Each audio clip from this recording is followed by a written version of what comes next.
दिमाग में बैठे उस तरह से हम समझें और काम की चीजें समझें। नहीं तो आप पढ़ने बैठेंगे तो ये कई सौ पेज का डॉक्यूमेंट हो जाएगा, फिर आप पढ़ते ही रह जाएंगे, है ना।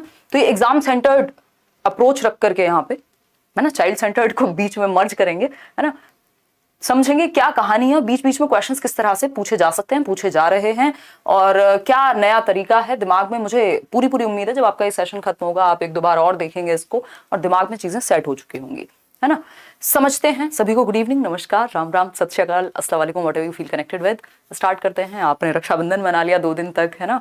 इसके अलावा जन्माष्टमी आप कल मना लेंगे, मतलब परसों। इसके अलावा अगर हम कहें 15 अगस्त का सेलिब्रेशन हो चुका है। सारी चीजें आपने कर ली हैं पिछले इतने दिन में, और आज से जरूरी है कि हम काम पे वापस आए। ऐसे एक शायरी भी है, ऐसे मेरा मन कर रहा है, आज मैं फुल मूड में हूँ, बहुत अच्छा डिस्कशन करेंगे, है ना। ये सेशन बेसिकली आपको कई नंबर दिलाएगा, आप बाद में आकर के थैंक यू लिखेंगे इस वीडियो के नीचे। इतनी पूरी पूरी ऐसी कोशिश की जाएगी, है ना।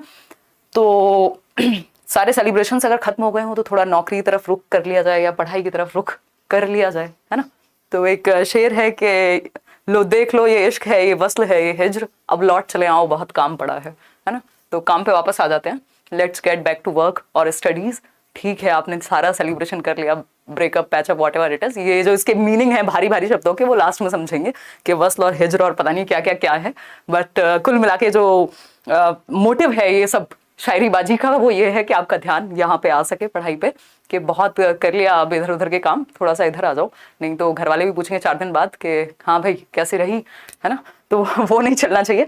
चलो फटाफट से समझते हैं, बहुत काम की चीजें करने वाले हैं। मतलब मुझे लगता है बहुत ही प्यार से हम समझेंगे इन चीजों को, और बहुत ही अच्छी पॉलिसी है। अगर आप देखेंगे ना, मतलब ऑन पेपर्स तो बहुत ही प्यारी है, और मैं और आप मिलकर के, मुझे लगता है जो भावी शिक्षक हैं या शिक्षिकाएं हैं, वो इसको अगर इम्प्लीमेंट करेंगे और जैसी चीजें लिखी गई हैं ऑन पेपर्स, बहुत बहुत ही बढ़िया पॉलिसी है एजुकेशन के लिए। चलिए समझते हैं फटाफट से, शुरुआत करेंगे। बहुत सारी चीजें हैं इसमें जो हमें डिस्कस करनी है, पेशेंस के साथ डिस्कशन करेंगे, कोई टेंशनबाजी है नहीं, है ना। चलिए कहानी शुरू करें। आगे आप लोग सभी जैसे जैसे जुड़ते जाएं, ऐसे लाइक शेयर वेयर भी करते जाएं अगर आपको सेशन पसंद आए, ऐसी कोई मजबूरी नहीं है ना। कहानी शुरू करते हैं आज की। ये सेशन करियरवेल ऐप पे भी लाइव चल रहा है और आपके यहाँ भी, और सभी बैचेस में लाइव है ये। मैंने मतलब, क्योंकि मुझे पता है कि ये ऐसा नहीं है कि इसको अलग अलग बैच में अलग अलग तरह से क्लास दी जाए या यूट्यूब पे अलग कराया जाए। ये एक ऐसा टॉपिक है जो आपको काम आएगा ही आएगा, तो इसको समझेंगे अच्छे से। क्वेश्चंस कैसे आएंगे वो समझेंगे। नेशनल एजुकेशन पॉलिसी, नई नीति कह सकते हैं आप इसको, या राष्ट्रीय शिक्षा नीति कह सकते हैं। लॉकडाउन के टाइम पे हमने इसके बारे में थोड़ी सी बात की थी, बट आज हम एग्जाम सेंट्रिक बात करेंगे। अगर हम बात करते हैं तो इसके जो चेयरपर्सन हैं, एक कमेटी बनाई गई थी 2017 में, इसकी शुरुआत हुई थी। 2019 में इन्होंने रिपोर्ट सबमिट की। डॉक्टर के कस्तूरीरंगन कमेटी कहा जाता है, जो कि इसके चेयरपर्सन है, के कस्तूरीरंगन जी। ठीक है, इनके बारे में हमने बहुत बातें कर ली, बट इतना नाम आपको काफी है कि आप याद रखें। ठीक है, क्या करें, आप नाम याद रखें। के कस्तूरीरंगन जो हैं इसके चेयरपर्सन रहे हैं। क्लियर है बात? हाँ, विनोद देख लेंगे शायरी, तुम इधर आ जाओ भाई। ठीक है, तो ये क्या है, चेयरपर्सन है। यहाँ आप फोटो भी देख रहे हैं, चेयरपर्सन है इस कमेटी, इस रिपोर्ट के, जो न्यू एजुकेशन पॉलिसी की बात हो रही है। ठीक है, अध्यक्षता में इनकी ये बनाई गई है। इतनी बात क्लियर है? कोई दिक्कत परेशानी, दर्द, समस्या, कहीं कोई रोग यहां तक तो नहीं होगा? समझते हैं चीजें। इसमें एक बात कही जा रही है कि भाई जो 2 crore out of school children हैं, वो बच्चे जो एडमिशन नहीं ले पा रहे हैं या जो पढ़ाई नहीं कर पा रहे हैं, उन 2 करोड़ बच्चों को वापस लाया जाएगा मेन स्ट्रीम एजुकेशन में, चाहे वो डिस्टेंस एजुकेशन का इस्तेमाल करें, और स्पेशली जो ये अर्ली चाइल्डहुड केयर एजुकेशन वाले जो छोटे बच्चे हैं, है ना, उनको हम लेकर के आए। तो 2 करोड़ बच्चों को स्कूल में या उनको उनकी शिक्षा दी जाएगी, चाहे वो डिस्टेंस एजुकेशन का प्रयोग करें हम, चाहे उनको लेकर के स्कूल में आए हम, what ever the way it is, but हमको 2 करोड़ बच्चों को लेकर के आना है स्कूल के अंदर, मेन स्ट्रीम एजुकेशन में, और उनको शिक्षा देनी है। और बहुत ही क्रिटिकल कहा गया है वो जो एज है आपकी, जो आंगनवाड़ी जिसको हम कह रहे थे, या यूकेजी, नर्सरी, ये सब जो क्लासेस होती हैं आपकी 6 साल से पहले तक की उम्र, क्योंकि वो बच्चे के विकास के लिए, उसके दिमाग के लिए, आप बॉर्नवीटा के ऐड में सुनते भी आए होंगे कि बच्चे का 90% जो मस्तिष्क का विकास है वो 5 साल की उम्र तक हो जाता है, तो वो उसके विकास के लिए बहुत जरूरी टाइम है। तो उस पर भी इस एजुकेशन पॉलिसी ने फोकस किया है, किस पे, अर्ली चाइल्डहुड कह लीजिए आप, अर्ली चाइल्डहुड भी कह सकते हैं हम उसको, 2 से 6 वर्ष कह लीजिए, या फिर जो 6 वर्ष तक का जो समय है उस पर, 3 से 6 वर्ष स्पेशली बहुत फोकस किया है। चलिए समझते हैं क्या कहानी है। MHRD को रीनेम करके, जो हम ministry of human resource and development की बात करते थे, मानव संसाधन विकास मंत्रालय, उसको एजुकेशन मिनिस्ट्री का नाम दे दिया गया, यानी शिक्षा मंत्रालय बन गया। एक ये छोटा सा पॉइंट है। जो मेन इसमें चेंज है, आज तक हम जो पढ़ते आ रहे हैं, अभी तक मैंने और आपने जो एजुकेशन ली है, वो है 10+2 का सिस्टम, यानी 10वीं क्लास 1 से 10वीं और 11वीं 12वीं, ये हुआ 10+2, सेकेंडरी और सीनियर सेकेंडरी हम इसको कहते हैं। इस पॉलिसी में एक नए स्ट्रक्चर की बात की गई है, वो है 5+3+3+4, यानी 4 लेवल्स हो गए 2 की जगह। इस 10+2 के बाद +3 हो जाता है ग्रेजुएशन आपका 3 साल का। तो हम अभी स्कूल लेवल तक की ही बात कर रहे हैं इस सेशन में। तो 10+2 सिस्टम को रिप्लेस कर देंगे किसमें, 5+3+3+4। और इस न्यू एजुकेशन पॉलिसी में ये साफ साफ कहा गया है कि भैया नौकरी वोकरी ले लो, जिन्होंने 2 साल का बीएड या डीएलएड वगैरह किया हुआ है, 2030 तक सबको वाइप आउट कर देंगे। बीएड जो है वो 4 साल की टीचिंग ट्रेनिंग से कम में काम चलेगा नहीं, आप टीचर नहीं बन पाएंगे अगर आपने 4 साल की एजुकेशन नहीं ली होगी 2030 तक। तो उससे पहले अपनी नौकरी निपटा लो, मतलब निपटाओ मत, एटलीस्ट पहुंच जाओ जहां जहां पहुंचना है। तो 5+3+3+4 ये है नया फॉर्मेट, ये दिमाग में सेट हो जाएगा। अभी लग रहा होगा कि यार ये बार बार देख तो बहुत बार लिया, दिमाग में सेट नहीं हो रहा, उसको भी समझेंगे। मैंने बहुत शॉर्टकट्स भी निकाले हैं, मतलब निमोनिक्स जैसा कि हम यूज करते ही हैं। ठीक है जी। अगर हम बात करते हैं FPMS से, याद रख सकते हो आप इसको, जिसको foundational stage, preparatory stage, middle stage और सेकेंडरी स्टेज की अगर हम बात कर रहे हैं। ठीक, टीचर एजुकेशन पे विशेष ध्यान दिया गया है कि भैया जो लोग प्रॉपरली ट्रेंड नहीं है, प्रोफेशनल्स नहीं है, या ऐसे टीचर एजुकेशनल इंस्टीट्यूट्स भी, टीचर ट्रेनिंग इंस्टीट्यूट्स भी जो लायक नहीं है, उनको भी हम सबक सिखाएं अगर वो सही से नहीं काम करते हैं। इवन टीचर्स का प्रमोशन भी जो है वो उनकी मेरिट पे बेस्ड होगा कि वो कितना बेहतर कर पा रहे हैं काम, उन चीजों पे बेस्ड होगा। ऐसा नहीं है कि एक बार नौकरी मिल गई फिर आप ऐसे आराम से लेट गए सोफे पे या स्वेटर बुन लिया स्कूल में जाकर के, वो नहीं हो पाएगा। लैंग्वेज यानी भाषा की अगर हम बात करें, भाषा पे भी इन्होंने बहुत सारी बात की है, मल्टीलिंगुअलिज्म पे बात की है, बहुत सारी बातें पहले भी हो चुकी थी, है ना, जो एनसीएफ में हम देखते हैं या पुरानी पॉलिसीज में हम देखते हैं, कोठारी आयोग में हम देखते हैं 3 लैंग्वेज फॉर्मूला, वो सबको भी इंक्लूड किया हुआ है, बट और अच्छी बातें की हैं। इंक्लूसिविटी, समावेशन, SEDGs को इन्होंने एस्टेब्लिश करने की बात कही है। ये क्या कहानी है, इनको अभी समझेंगे। ये आपको फॉर्म्स याद रखनी है, ये याद हो जाएंगी क्योंकि इनसे क्वेश्चन सीधे सीधे देखने को मिलेंगे। ठीक है, तो ये सारी चर्चाएं अभी हम करेंगे एक एक करके और समझेंगे। तो हम कह सकते हैं कि MHRD को इन्होंने क्या कर दिया, एजुकेशन मिनिस्ट्री कर दिया, यानी शिक्षा मंत्रालय कर दिया। क्लियर है, इतनी बात, कोई दिक्कत नहीं है। अब एक क्वेश्चन आपके सामने इसके बाद आएगा कि नया फॉर्मेट क्या है, क्योंकि आप ऐसे तो याद रख लेंगे 5+3+3+4 के 4 स्टेजेस हैं, बट जब आपके सामने वो 4 ऑप्शंस आते हैं ना, तब आपके दिमाग में ऐसे करंट सा लगता है कि यार इनमें से सही कौन सा होगा, ये तो बहुत सारे ऑप्शंस हो गए, है ना। जैसे आपके सामने एक ये क्वेश्चन है, आप खुद से जवाब देने का प्रयास कीजिए। मैं थोड़ा सा आपको रिवाइज भी करा देती हूँ ताकि आप इसमें कंफ्यूजन ना क्रिएट हो। ये सीटेट का बैच है, अभी भी जो डिस्काउंट है वो जारी है, मतलब अभी मेरी उदय सर से बात हुई है तो इसको 2-4 दिन यानी 20th तक कोशिश करेंगे। 1499 का ये बैच है, पेपर 1, पेपर 2 और पेपर 1+2। पेडागोजी स्पेशल, अगर आप पेडागोजी डिटेल में पढ़ रहे हैं, करियर विल ऐप डाउनलोड करके, KVS और आई थिंक DEET+ भी नहीं, सुपर टेट, ये 3-4 बैचेस आए हुए हैं, तो वो आप करियर विल ऐप डाउनलोड करके, डिस्क्रिप्शन में लिंक होगा, चेक कर सकते हैं। जिनको प्रॉपर बाकी सभी टीचर्स के साथ भी पढ़ना है, मेरे साथ आप यहाँ जुड़ते ही हैं। ठीक है, तो अगर हम बात करें यहाँ किस चीज की, पुराना जो सिस्टम था, प्रीवियस सिस्टम, वो क्या था, प्रीवियस सिस्टम था 10+2 का, 10 साल यानी 10वीं 1 से 10वीं कक्षा तक और 2 साल 11वीं 12वीं, ये था प्रीवियस। न्यू की अगर हम बात कर रहे हैं, न्यू स्ट्रक्चर की अगर हम बात कर रहे हैं, दिस इज 5+3+3+4। ठीक है जी, कोई दिक्कत परेशानी। अब ये क्या है कहानी, अगर हम बात करते हैं FPMS, ये याद रखने का तरीका है, ये निमोनिक है, एक शॉर्ट फॉर्म है। फाउंडेशनल स्टेज होगी 5 साल की, यानी बच्चे का जो एजुकेशन है, जो उसकी आंगनवाड़ी है 3 साल तक हम उसको वहां पे समझाएं, फिर फर्स्ट और सेकंड कराएं। ठीक, मतलब कि जो हम कक्षा 1 से बात कर रहे थे, यहां बात हो गई आपकी वो नर्सरी वर्सरी, पहले अर्ली चाइल्डहुड केयर एजुकेशन को भी इन्होंने शामिल कर लिया है, इसलिए शुरू के 5 साल बन गए। 1 से 10 तक की बात नहीं हो रही है अभी, पहली कक्षा से पहले के 3 साल भी पढ़ाना है, उस पर भी फोकस करना है, उसको भी मेन स्ट्रीम करना है। क्यों, क्योंकि अभी जो शुरुआत में मैंने बात कही, बॉर्नविटा के ऐड का एग्जांपल दिया कि भाई बच्चे का जो मस्तिष्क का विकास है, जो उसका बहुत हद तक विकास है, वो लगभग 5 साल 6 साल तक की उम्र में हो जाता है, और आप 6 साल में पहली कक्षा में बच्चे को लेके जाएंगे तो उससे पहले का कौन ध्यान रखेगा। तो इसलिए इन्होंने कहा कि ये शुरुआत के जो 5 साल हैं ये भी जरूरी है, इसमें बच्चे का जो फाउंडेशनल पीरियड है उसको मजबूत करना है। ठीक, फिर आएगा 3 साल की एजुकेशन, फिर 3 साल और फिर 4 साल। ठीक है, कक्षा 8 से 12 तक, उस पर अभी हम आएंगे, लेकिन हमें इतना ध्यान रखना है कि 5+3+3+4। ठीक है, 534 याद रख लो, सिंपल, अगर कुछ और नहीं दिमाग में आ रहा है अभी, तो अगर रट्टे ही लगाने हैं तो थोड़ा अच्छे से लगाइए। ठीक है, 534 क्या है, 534 कुछ नहीं है, 5 + 3, इसमें 3 और जोड़ लेना, एक 2 बार 3 आएगा, ठीक, 534 से याद रह जाएगा। 5 + 3 + 3 + 4, ये है आपका नया सिस्टम एजुकेशन का, जिसमें यहां पे हम सिर्फ 12 साल तक की बात कर रहे थे, 12 ईयर्स तक की बात कर रहे थे। यहां पे हम 5 और 3 8 और 3 11 और 4 15 साल की बात कर रहे हैं। क्यों? क्योंकि हम बच्चे का आप शुरुआत से ध्यान रख रहे हैं, ताकि जो उसका फाउंडेशनल पीरियड है वो खराब ना हो। 15 साल तक अब हम यहाँ पे फोकस करेंगे बच्चे पे, कक्षा 1 से 12 तक नहीं, उससे पहले ही शुरू कर देंगे। तो ये बेसिक सी बात हो गई। 534 ये इसका शॉर्टकट हो सकता है, और इनकी सबकी नाम जो है याद रखने के लिए अभी हम आगे भी चर्चा करेंगे।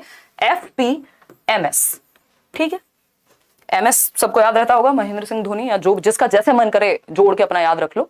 FPMS देखिएगा, क्वेश्चन आपके सामने है, एक हल्का सा क्वेश्चन, बीच बीच में हम एक एक टॉपिक करेंगे, और एक आध क्वेश्चन मैं अलग से भी एक सेशन लूंगी जिसमें बहुत सारे क्वेश्चंस आपके साथ डिस्कस करूंगी इस पॉलिसी पे, लेकिन कुछ कुछ क्वेश्चंस मैंने ऐड किए हैं, ठीक है जी। क्वेश्चन है, what is the structure of school education. बात किसकी हो रही है? स्कूल एजुकेशन की, ठीक है। विद्यालय शिक्षा की अगर हम बात करें, नेशनल एजुकेशन पॉलिसी यानी राष्ट्रीय शिक्षा नीति 2020 क्या रिकमेंड करती है, कौन सा स्ट्रक्चर? तो हमें पता है कि 5 + 3, अभी हमने 534 की बात की थी, बिल्कुल सीधा सा आंसर हो गया 534, यानी 5 + 3 + 3 + 4। लेकिन 2 + 3 + 3 + 4, कुछ भी कंफ्यूजन नहीं रखनी, इनको देख के कंफ्यूज नहीं हो जाना है, ठीक है। तो just A option is the right answer, ठीक है। जो फर्स्ट है वो सही है, बाकी गलत है। क्लियर है इतनी बात? इसमें अपनी मर्जी से नहीं तोड़ देंगे कि 5 को और 2 + 3 5 बराबर ही तो होता है ना, ऐसे नहीं चलेगा यहाँ पे, अपनी मर्जी से नहीं चलेगा, जो स्ट्रक्चर है वो स्ट्रक्चर है। तो A option is the right answer, कि जो ये 5 साल 3 साल 3 साल और 4 साल, ये है क्या, अभी इसको डिटेल में समझने वाले हैं। तो ये कुछ कुछ बातें हमने की नई शिक्षा नीति की। इंप्लीमेंटेशन, मुझे लगता है 2030 तक चीजें बहुत हद तक बदल जाएंगी एजुकेशन में, या टीचर जो लोग बन रहे हैं उनके लिए भी 2030 तक बहुत सारी चीजें बदल जाएंगी। और 2025 तक इन्होंने कई चीजें इंप्लीमेंट करने की बात की है, जैसे नया NCF बनाने की बात की है, नया NCTE के लिए, जो टीचर एजुकेशन के लिए जो NCFTE होता है उसकी बात की है, अर्ली चाइल्डहुड केयर एजुकेशन के लिए एक नया NCF तैयार करने की बात की है। बहुत सारी चीजें हैं जो उन्होंने डिस्कस की हैं, और टेक्नोलॉजी का भरपूर इस्तेमाल होगा। अब आप टेक्नोलॉजी से बच नहीं सकते कि हमें तो ऑनलाइन पढ़ना समझ ही नहीं आता, पेपर भी ऑनलाइन हो रहे हैं, सीख भी आप ऑनलाइन रहे हैं, डिस्कशन भी आप ऑनलाइन कर रहे हैं, जैसे कि आप कर भी रहे हैं कमेंट्स में, है ना। चलिए समझते हैं। तो हम टेक्नोलॉजी से भाग नहीं सकते। अभी जैसा कि हमारे प्राइम मिनिस्टर भी कह रहे थे कल परसों 15 अगस्त को कि इनोवेशन का युग है, तो वो इनोवेशन या टेक्नोलॉजी को हम यहाँ इग्नोर नहीं कर सकते। अगर एक शब्द में न्यू एजुकेशन पॉलिसी को समझना हो तो हम कहेंगे बच्चे का होलिस्टिक डेवलपमेंट। जो बात CCE भी कर रहा था, यानी CCE क्या, सतत एवं व्यापक मूल्यांकन, continuous and comprehensive evaluation. NCF भी कह रहा है कहीं ना कहीं, सारी पॉलिसीज आज तक कहती आ रही हैं, 1968 64 66 सब में, चाहे वो कोठारी आयोग, जितनी भी बार जो भी चेंज हुआ, अच्छी अच्छी बातें हो रही थी। तो कुल मिलाकर के होलिस्टिक डेवलपमेंट, होलिस्टिक बोले तो होल मतलब वो वाला होल, WHO वाला, सर्वांगीण विकास। सर्वांगीण विकास कैसे होगा? सिर्फ पेन पेपर, सिर्फ दिमाग का विकास करके नहीं। विकास के 4 पक्ष हैं जो हम जनरली पढ़ते हैं डेवलपमेंट में। चीजें जोड़ना भी सीखना है हमें, रट्टे नहीं लगाने। फिजिकल यानी शारीरिक विकास बच्चे का, संज्ञानात्मक विकास यानी उसके दिमाग का, सोशल यानी हम समाज में रहते हैं तो हमें 4 बातें करनी है, एक दूसरे को कोऑपरेट करना, टीम वर्क, ये सब भी आना चाहिए। और इमोशनल डेवलपमेंट कि बच्चा अपने इमोशंस के प्रति कितना अवेयर है, कितना बेहतर तरीके से उनको मैनेज करना जानता है, कितना बेहतर तरीके से उनको कंट्रोल करना जानता है, कितना बेहतर तरीके से उनको डायरेक्शन देना जानता है। तो कुल मिलाकर के हम बच्चे के सर्वांगीण विकास की बात कर रहे हैं, है ना, यानी कि लगभग सभी एस्पेक्ट्स में डेवलपमेंट। होलिस्टिक मतलब इन ऑल एस्पेक्ट्स, सभी पक्षों में विकास बेहतर तरीके से हो पाए बच्चे का। भाई शिक्षा का मतलब ये थोड़ी हमें डिग्री दिला करके और नौकरी दिला देनी है सिर्फ, ये तो हम बिल्कुल सबसे तुच्छ स्तर की बात हम करते हैं, क्योंकि अब जो भी हमारी हिस्ट्री रही है कि हम सिक्योरिटी चेज कर रहे हैं, व्हाटएवर इट इज। तो सभी पक्षों में विकास, चाहे वो बच्चे का शरीर हो यानी फिजिकल डेवलपमेंट, शारीरिक विकास हो, उसका संज्ञान यानी उसकी बुद्धि, उसकी डिसीजन मेकिंग हो, उसका सामाजिक विकास हो, या उसका इमोशनल डेवलपमेंट हो। तो विकास के सभी पहलू जो हैं वो साथ में मिलकर के होलिस्टिक यानी सर्वांगीण विकास की बात हो। ऐसा एक शब्द में अगर आप नेशनल एजुकेशन पॉलिसी को समझना चाहते हैं तो हम कहेंगे कि बच्चे का विकास सभी पक्षों में। क्लियर है इतनी बात? कोई दिक्कत परेशानी दर्द समस्या यहां तक हो तो मुझे बता दीजिए, अगर है तो फिर क्या, फिर हम यहीं पे अटके रहेंगे, आराम से बातें करेंगे 2-4 मिनट और फिर आगे बढ़ेंगे। तो हमने बहुत ही प्यारी प्यारी सी 2-3 बातें की हैं कि के कस्तूरीरंगन की अध्यक्षता में इसकी पूरी बुनियाद रखी गई, चीजें बनी और इसमें नया फॉर्मेट लाया गया है। 2 करोड़ स्कूल के बाहर जो बच्चे हैं उनको हम सिखाएं, जो छोटे बच्चे हैं उनका हम ध्यान रख पाए। छोटे मीन्स अर्ली चाइल्डहुड वाले, यानी 3 से 6 वर्ष की उम्र के बच्चों का हम ख्याल रखें। ठीक है, उनको भी शिक्षा में शामिल करें, उनको भी स्कूली एजुकेशन में शामिल करें। अब आप ये डायग्राम्स हमारे यहाँ से शुरू होते हैं, कई सारे डायग्राम हैं जो आपके दिमाग में चीजें बिठाने में आसानी करेंगे। और ये जो पीडीएफ है आपको करियरविल ऐप के नोट सेक्शन में सभी के लिए फ्री होगा, है ना। वैसे डेमो लेक्चर के रूप में भी है, और यूट्यूब पे भी जो लोग है ही नहीं करियरविल पे या जाना भी नहीं चाहते हैं तो उस केस में टेलीग्राम पे भी हम अपलोड करा देंगे, कोई दिक्कत वाली बात नहीं है, ठीक है। ऐसी कभी पार्शियलिटी कुछ हुई नहीं है। देखिए अगर हम बात करें, बट बहुत ही प्यारा सा ऐप है, आप जाकर के चेक कर सकते हैं। देखिए अगर हम बात करते हैं, हाँ FPMS, बिल्कुल बिल्कुल, अगर हम बात करें करिकुलर एंड पेडागोजिकल स्ट्रक्चर में क्या ट्रांसफॉर्मेशन हुआ है, तो ये एग्जिस्टिंग एकेडमिक स्ट्रक्चर है। इंग्लिश को देख के डरना नहीं है, सारी बातें हिंदी में ही होंगी, ठीक है। तो ये एग्जिस्टिंग एकेडमिक स्ट्रक्चर क्या था, मतलब जो चल रहा है या जो अब तक चलता आया है, विच इज 10 ईयर्स, यानी कि 10 साल, 6 से 16 वर्ष तक। 6 वर्ष की उम्र में पहली कक्षा में बच्चा जाएगा और 16 वर्ष तक अपना निपटा लेगा जो भी उसको पढ़ाई लिखाई करनी है 12वीं तक, ठीक। और फिर अगर मतलब 10वीं तक, फिर उसके बाद 2 साल हैं आपके 16 से 18 वर्ष किसके, 11वीं 12वीं के। तो हम कहेंगे ये नीचे वाला गायब था, ठीक है। आप आंगनवाड़ी में भेज रहे हो बट उतना वो सीरियस नहीं है, उसको स्कूल एजुकेशन में उस हद तक हम शामिल नहीं कर रहे, तो ये ब्लैंक था, इस ब्लैंक को भर दिया है अब नए सिस्टम ने, ठीक है। तो ये 10 साल की एजुकेशन, 6 से 16 वर्ष, यानी 6 वर्ष में बच्चा पहली कक्षा में जाएगा, फिर 7 में दूसरी में, फिर 16 तक जाते जाते वो 10वीं कक्षा में पहुंच जाएगा। 2 साल की जो ये एजुकेशन है 11th-12th की, 16 से 18 वर्ष, 10+2 का सिंपल सिस्टम है, कोई इसमें बहुत बड़ा रॉकेट साइंस नहीं है, +2, ठीक। ये है एग्जिस्टिंग सिस्टम, कोई दिक्कत नहीं है।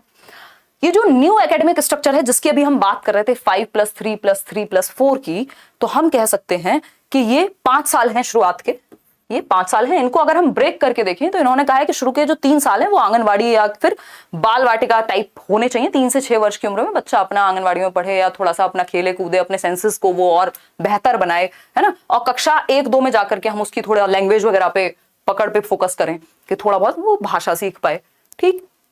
6 से 8 वर्ष की उम्र में, तो ये शुरुआत के 5 साल हो गए, जिसको हम फाउंडेशनल स्टेज कह रहे हैं, यानी multi level play activity based learning, यानी शुरू के 5 साल में खेल कूद में ही वो सीख जाए, इस तरह से हम सिखाएं, ठीक। फिर आते हैं 3 साल, 5+3 वाला जो है, कोई बात नहीं, अगर नहीं भी दिख रहा हो दूर से तो काम चला लेना, अभी आगे आएंगे। तो 3 साल जो है ये कक्षा 3 से 5 वर्ष का समय है, ठीक है। कक्षा 3 से 5 वर्ष का समय है, 8 से 11 वर्ष का बच्चा होगा। ये जो 3 से 5 वर्ष का समय है, इस पे बहुत ज्यादा इन्होंने जोर दिया है कि बच्चे के अंदर बेसिक न्यूमरेसी स्किल्स आ चुकी हों, यानी वो बेसिक थोड़ी बहुत संख्या को जान पाए, थोड़ी बहुत भाषा को जान पाए, बेसिक न्यूमरेसी उसमें आ जाए, ठीक। तो खेले कूदे, activity based interactive classroom learning हो। फिर हम आते हैं और बचे हुए 3 साल जो ऊपर वाले हैं, क्लास 6 to 8, ठीक है, 11 से 14 वर्ष, मिडिल स्टेज जिसको कह रहे हैं। यहाँ पे एक्सपीरियंशियल लर्निंग, मैथमेटिक्स, आर्ट्स, इन सब चीजों पे फोकस होना चाहिए। फिर सेकेंडरी स्टेज आती है जिसको हम मल्टी डिसिप्लिनरी यानी बहुत सारे डिसिप्लिन्स को, बहुत सारे सब्जेक्ट्स को आपस में जोड़ करके सिखाएं। कोई रिजिड सेपरेशन ना हो कि हम साइंस अलग पढ़ा रहे हैं, मैथ्स अलग, आर्ट्स अलग पढ़ा रहे हैं, कॉमर्स अलग पढ़ा रहे हैं। रिजिड सेपरेशन नहीं होगा स्ट्रीम्स के बीच में। बच्चे का मन करेगा, पूल ऑफ सब्जेक्ट्स हैं, आपका मन किया सब्जेक्ट का कॉम्बिनेशन है, आपका मन किया आप चलो कॉमर्स के साथ साथ मान लीजिए बिजनेस स्टडीज है, अकाउंटेंसी है, आपका मन कर रहा है उसके साथ आप फिजिक्स भी पढ़ेंगे, तो इस तरह का भी प्रावधान होगा कि बच्चा अपनी पसंद के सब्जेक्ट चूज करके पढ़ सके। ऐसा नहीं है कि मान लीजिए मुझे मैथ्स पढ़ना है तो उसके लिए अब मुझे या तो साइंस ही लेनी पड़ेगी, है ना, वो वाला सिस्टम नहीं होना चाहिए। क्लियर है बात। तो ये क्या है, FPMS, फाउंडेशनल स्टेज, जिसमें आप एक्टिविटी कराएंगे। ये शुरुआत के 5 साल है, यानी शुरुआत के 5 साल मतलब 3 साल। 3 साल तक तो आप घर पे रखिए बच्चे को, 3 साल से आप उसको आंगनवाड़ी में भेज रहे हैं या फिर प्लेवे में भेज रहे हैं, और वहां पे जाकर के वो 3 से जो उम्र है आपकी 6 वर्ष तक की, वहां पे यानी शुरुआत के 3 साल उसके फाउंडेशन के हैं। फिर उसके बाद के भी जो 2 साल है वो भी फाउंडेशन में ही काउंट हो रहे हैं, लेकिन वो फर्स्ट और सेकंड क्लास में बेसिक एक्टिविटीज सीख जाएगा, ठीक। ये एक बार आप खुद भी रीडिंग देंगे और इस पे हम अभी और भी चर्चा करेंगे। क्लियर है बात।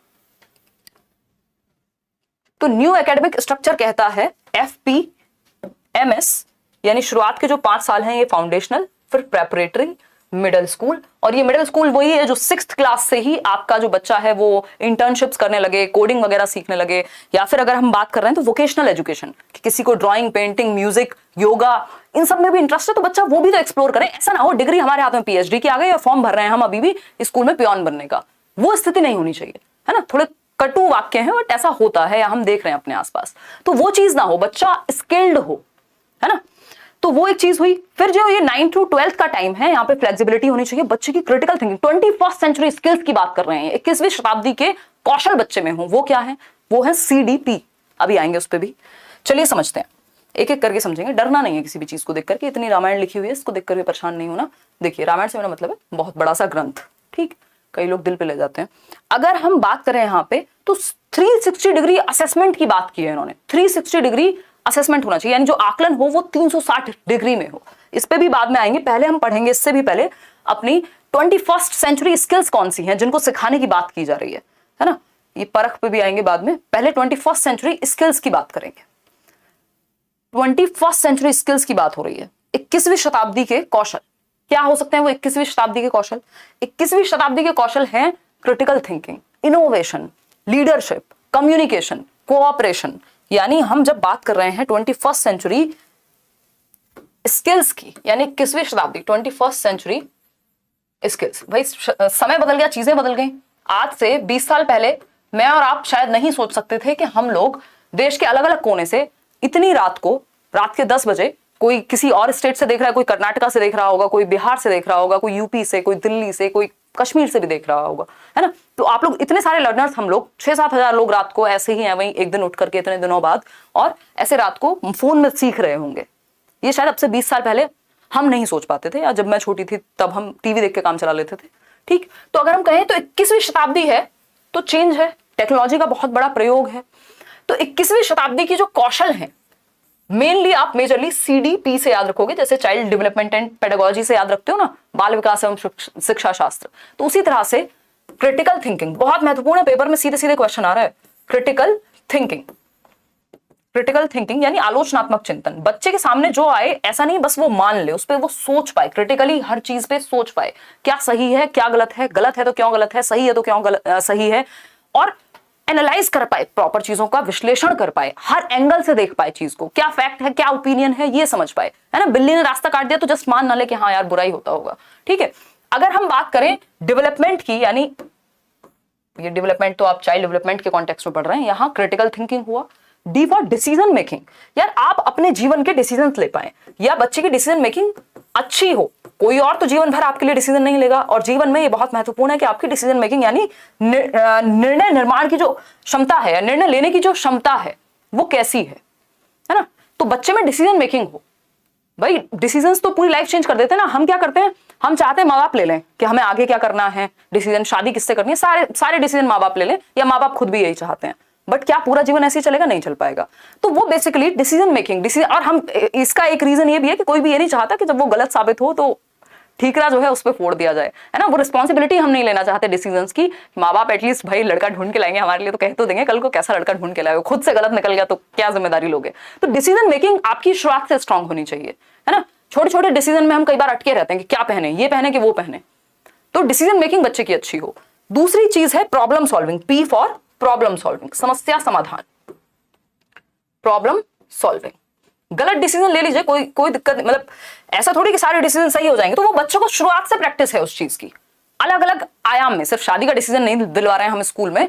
यहाँ पे कुल मिला के बात ये है कि छोटी छोटी चीजों से लेके तो फिर तो आप देश के भी बहुत हद तक काम आएंगे ना, जब आप बड़े बड़े डिसीजन भी ले पाएंगे, जब आपने छोटी उम्र से चीजें करने की कोशिश की, कुछ एक्सपेरिमेंट किया, कुछ गलत हुआ, कुछ सही हुआ, है ना। तो आप खुद की ही थिंकिंग को दिशा दे पाएंगे। कुल मिलाकर के मेटाकॉग्निशन, यानी हम कह सकते हैं कि मेटाकॉग्निशन पे फोकस किया जाए कि how to learn, learning to learn. ये एक बहुत इंपॉर्टेंट लाइन है, लर्निंग टू लर्न, कि सीखेंगे कैसे, ये सीख पाए हम। तो ये पेपर में आपको देखने को मिलेगा ये क्वेश्चन। लर्निंग टू लर्न पे फोकस कर रही है पॉलिसी। लर्निंग टू लर्न यानी सीखते कैसे हम ये सीख पाए, सीखते कैसे हम ये सीख पाए, यानी मेटाकॉग्निशन। परासंज्ञान, थिंकिंग अबाउट थिंकिंग। मेटाकॉग्निशन पे भरपूर क्वेश्चंस आए इस बार सीटेट में, है ना। परासंज्ञान ये हम 2019 से डिस्कस करते आ रहे हैं, तब हमें लगता था यार ये पूछा तो जाता नहीं है कहीं, है ना। लर्निंग टू लर्न, कि सीखेंगे कैसे, थिंकिंग अबाउट थिंकिंग, वो चीजें हम अपने अंदर डेवलप कर पाए। इन सब चीजों पे पॉलिसी बात कर रही है। क्लियर है इतनी बात, कोई दिक्कत नहीं है। तो ये 21st सेंचुरी स्किल्स को अगर आपको 3 वर्ड में याद रखना हो, 3 लेटर्स में याद रखना हो, तो एक है C क्रिटिकल थिंकिंग, आलोचनात्मक चिंतन, बच्चा सोच पाए हर एक एस्पेक्ट में। D डिसीजन मेकिंग, यानी उसका निर्णय लेने की क्षमता बेहतर हो। नेक्स्ट है P फॉर प्रॉब्लम सॉल्विंग, यानी समस्या समाधान अच्छा कर पाए। अब ई critical thinking, decision making, problem solving, फिर नया इनोवेशन एंड टेक्नोलॉजी क्या आ रही है। इसके अलावा अगर हम बात कर रहे हैं तो कैसे उसकी सोशल स्किल्स बेहतर हो, कैसे उसकी इमोशनल स्किल्स बेहतर हो, कैसे उसकी कम्युनिकेशन बेहतर हो, कैसे उसकी लीडरशिप बेहतर हो, ये सब 21वीं शताब्दी के कौशलों में ही आता है। मेजरली ये 3 चीजें हैं, याद रखेंगे आप, बिल्कुल दिमाग में चलेगी ये चीज। क्रिटिकल थिंकिंग इसको कैसे डेवलप कर सकते हैं भाई, आप इम्प्रॉम्प्टू डिबेट कर सकते हैं, कोई टॉपिक लेकर के उस पर 2 बच्चे चर्चा कर रहे हैं, तो इससे क्या होगा, बच्चे का क्रिटिकल थिंकिंग, वो दूसरे के पर्सपेक्टिव को लेना सीखेगा, अपनी बात कहना सीखेगा। आप क्या करते हैं, आस्क योरसेल्फ मेड क्वेश्चंस। बच्चों को कहेंगे अच्छा क्वेश्चन पूछो, खुद से पूछो क्वेश्चन कि लाइफ क्या है, ये क्या है, फलाना क्या है, ढिमकाना क्या है, पेड़ से जो सेब है वो नीचे क्यों आया, कुछ भी हो सकता है। गोलमोल आस्किंग रिडल्स, यानी कि आप बच्चे से रिडल्स वगैरह पूछिए, पहेलियां जिनको हम कहते हैं, उससे भी दिमाग शार्प होगा। कुछ गैप दे दीजिए फिल करने के लिए, ऐसी एक्टिविटीज हैं जिनसे क्रिटिकल थिंकिंग अच्छी होगी। पूछो तो समझो, क्रॉस क्वेश्चनिंग हो सकता है कि किसी ने कहा कि भैया लड़कियां तो कमजोर होती हैं, तो दूसरे बच्चों का अच्छा कैसे बताओ जरा, फिर वो एक और क्रॉस एग्जांपल दे रहा है, क्रॉस क्वेश्चनिंग की जा रही है, तो इससे क्या होगा, क्रिटिकल थिंकिंग बेहतर होगी, बच्चे की सोचने की क्षमता। भाई एजुकेशन है क्या कि हम बच्चे का सोचने का तरीका बेहतर कर पाए, उसको सोचना सिखा पाए, है ना। ये नहीं कि क्या सोचें, हम ये सिखा पाए हाउ टू थिंक, ये नहीं व्हाट टू थिंक। हमें दिमाग में नहीं भरना यही गलत है और यही सही है और ये सोचना है, तुम्हें कैसे सोचते हैं ये सिखाना है, तो वही क्रिटिकल थिंकिंग है एक तरह से। इनोवेशन, कुछ नया इनोवेट कर पाए, वो प्रोजेक्ट बेस्ड आप लर्निंग दें। वर्चुअल रियलिटी की हम बात करें, आज हम मेटावर्स की बात कर रहे हैं, है ना, और अलग अलग बच्चों को फ्री छोड़ें, उसको एक ब्रेक दें जहां पे वो थोड़ा सा सीख पाए चीजें। तो इनोवेशन, कुछ नया करना, कुछ नया बनाना। आगे बढ़ेंगे, ये सब 21वीं शताब्दी के कौशल हैं। कोलैबोरेशन, ऐसा ना हो बस हम कॉम्पीट करने में लगे पड़े हैं एक दूसरे से, हमें टीम वर्क आए, हम 4 बच्चों के साथ मिलकर के ग्रुप बना करके सीख पाए, पेयर में सीख पाए, एक दूसरे की प्रॉब्लम हैंडल कर पाए। बहुत सारे इसके लिए गेम्स हो सकते हैं, जैसे कुछ प्रोजेक्ट हो सकता है जो आप ग्रुप में दे सकते हैं, डम शराट्स और दुनिया भर की चीजें इसमें हो सकती हैं, अभी हम उस पर नहीं जा रहे हैं। कम्युनिकेशन, यानी बच्चों को आप कम्युनिकेट करने के लिए बेहतर तरीके अपनाएंगे। अगर हम बात कर रहे हैं, यहाँ पे बात हो रही है कि साइन लर्निंग को भी हम प्रमोट करें, क्यों, क्योंकि स्पेशल एजुकेशन को भी तो हमें इंक्लूड करना है ना। तो साइलेंस टॉक डे, एक दिन आपके शांति से एकदम बात करेंगे। बहुत सारी चीजें, अलग अलग एक्टिविटीज हो सकती हैं कि बच्चे हैं, स्टूडेंट हैं क्लास में, पेयर्स में बात कर रहे हैं, 2 बच्चे, दो बच्चों को एक साथ बिठाया, एकदम अननोन टॉपिक पे बात करने को कह दिया, तो उनकी कम्युनिकेशन, उनका संप्रेषण बेहतर हो रहा है। ठीक है, अगर हम बात कर रहे हैं आईसीटी की, यानी आईसीटी लिटरेसी, यानी टेक्नोलॉजी को लेकर, एजुकेशन में टेक्नोलॉजी का कैसे प्रयोग किया जाए भरपूर, इस चीज को हम प्रमोट करें, चाहे वो इंटरनेट हो, चाहे वो कंप्यूटर हो, चाहे वो आपका ये स्मार्ट बोर्ड हो, सामने दिख रहा है आपको। ठीक, फ्लेक्सिबिलिटी एंड अडेप्टेबिलिटी, ऐसा नहीं है जरा सा सिलेबस चेंज हुआ और दिमाग घूम गया, है ना। टीचर्स का भी यही हो जाता है, आप नई चीजें सीख पाए, फ्लेक्सिबल हो, नए नए तरीके ढूंढे, अडेप्ट कर पाए नई नई सिचुएशन में, इस चीज के लिए भी आपको बच्चों को तैयार करना है। और जब बच्चों को तैयार करना है तो आपको खुद बहुत फ्लेक्सिबल होना पड़ेगा, ठीक है ना। तो ये बेसिक सी बातें हैं। आगे बढ़ेंगे, ये जस्ट एग्जाम्पल के लिए रटने नहीं है, ये जस्ट 21वीं शताब्दी के कौशलों के मैंने आपको एग्जाम्पल दिए हैं। अभी इस पे क्वेश्चंस भी हम सॉल्व करेंगे। देखिएगा, वापस से आते हैं जहां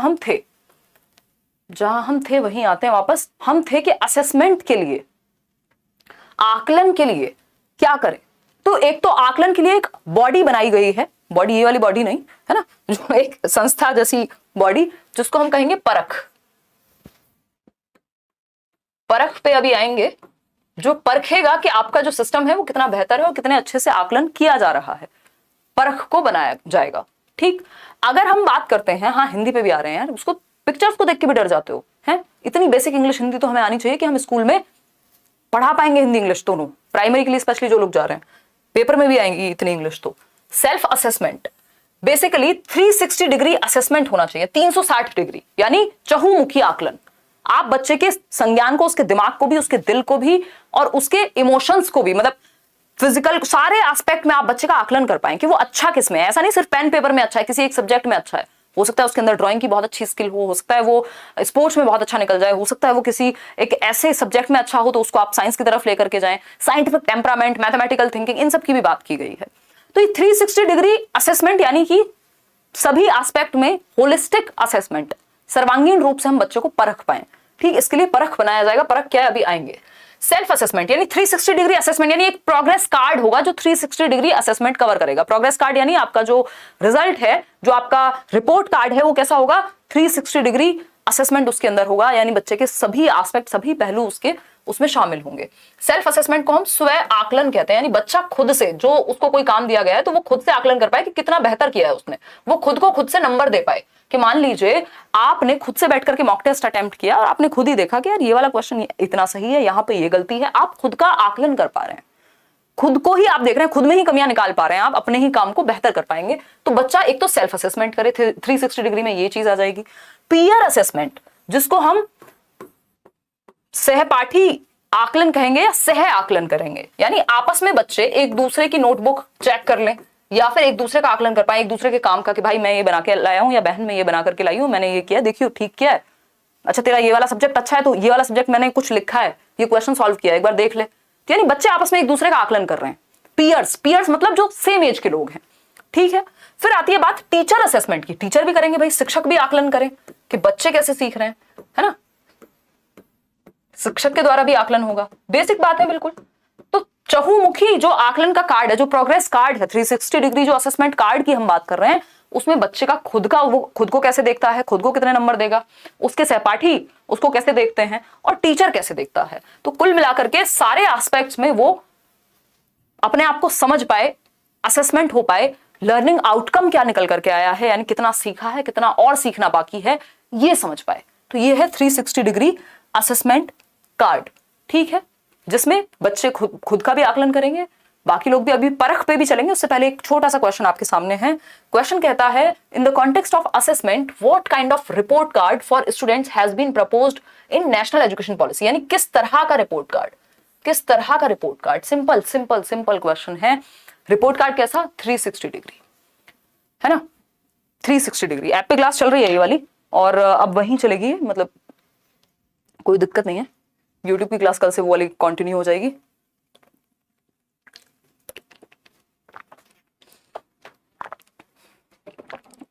अभी लास्ट में हमें तो शेयर का मतलब भी तो समझना है ना।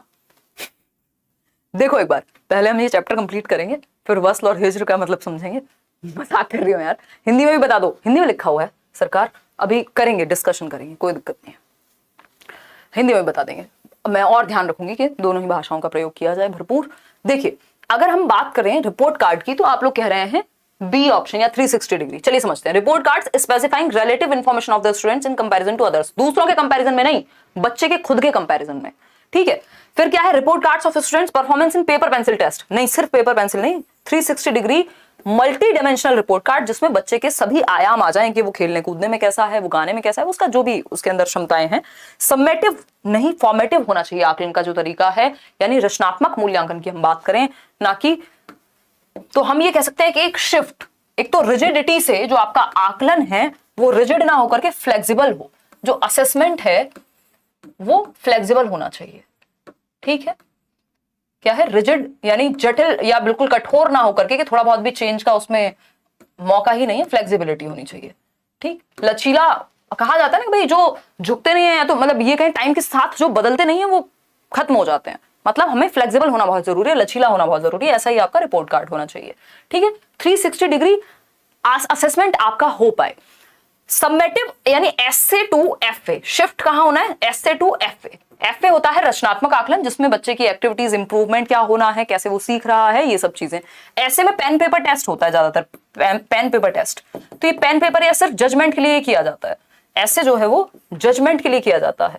तो आपको ऐसे से शिफ्ट करके ज्यादातर चीजें धीरे धीरे एफए की तरफ लेकर के जानी है, यानी रचनात्मक आकलन, यानी कि ये इंप्रूवमेंट के लिए होगा। किसके लिए होगा, इंप्रूवमेंट के लिए होगा, कि और बेहतर कैसे कर सकता है बच्चा। आप टेस्ट इसलिए ले रहे हैं कि और इंप्रूवमेंट का स्कोप कहां है। जैसे आपकी क्लास में भी होता होगा ना एसए और एफए, जैसे हाफ ईयरली एग्जाम्स को या टर्म 1 को हम क्या कहते थे, एसए कहते हैं, हाफ ईयरली और ईयरली को। एफए क्या है, FA1 FA2 जो आपके फॉर्मेटिव टेस्ट होते हैं वो इंप्रूवमेंट के लिए होते हैं, ठीक है। इतनी बात क्लियर है। कोई दर्द परेशानी समस्या कुछ है तो बता दीजिए। हेलो मैम, आपके कारण मेरा सीटेट 2021 में क्लियर हो गया, असम टेट भी क्लियर हो गया, अब मेरा अपर प्राइमरी स्कूल में जॉब हुआ है। बहुत बढ़िया साहिब बिजॉय, अच्छा अनुराग आपका, ठीक है। एक काम कीजिए, मेल कर दीजिए, अगर हमें फुर्सत होगी तो बिल्कुल बैठ के आपके साथ चर्चा करेंगे। ईमेल आईडी himanshi.edu10@gmail.com, या इस वीडियो के नीचे एक गूगल फॉर्म होगा, वो फिल कर सकते हैं जिन भी लोगों ने कहीं पे भी जॉब ली है। तो हम डिस्कशन आजकल कर रहे हैं। तो 360 degree multi dimensional report card होना चाहिए, यानी अलग अलग आयामों में आप बच्चे को जांच पाए। अब बात कर रहे हैं हम कि एक मिनिस्ट्री ऑफ एजुकेशन जो MHRD को परिवर्तित किया गया है, ये बात हम ध्यान रखेंगे। एक तो आप बच्चों को 21वीं शताब्दी के कौशल तैयार करें, क्योंकि 21वीं शताब्दी में बच्चे अगर सीख रहे हैं जिनको हम जेन जी कह रहे हैं, जिसको हम कि जनरेशन जी है, भाई नए जमाने के बच्चे हैं, ठीक, तो उनको हम 21वीं शताब्दी के कौशल भी सिखा पाए। एग्जामिनेशन एंड असेसमेंट रिफॉर्म्स होने चाहिए, परिवर्तन होना चाहिए, डरे ना बच्चे। परख एक ऐसी बॉडी है जो ये देखेगी कि एग्जामिनेशन कैसे लिए जा रहे हैं, कैसे बेहतर हो सकते हैं। इस परख की ही हम बात कर रहे थे। P for performance, A for assessment, R for review, A for analysis, K for knowledge, H for holistic development. तो ये परख में जो आपके 3 और 3 6 लेटर हैं, इनका अपना अपना एक मतलब है। P for performance, A for assessment, R for review, A for analysis, K for knowledge, H for holistic development. ठीक है, तो इसकी फुल फॉर्म आपको आनी चाहिए, एक नंबर में कहीं पे भी पूछी जा सकती है। क्लियर है इतनी बात? कोई भी दिक्कत नहीं है यार, ये हिंदी में भी ऐसे ही रहेगा। परफॉर्मेंस को परफॉर्मेंस ही कहोगे ना, परख की फुल फॉर्म तो यही रहेगी, performance, assessment, review, analysis of knowledge and holistic development. ये है परख की फुल फॉर्म। चले आगे बढ़े।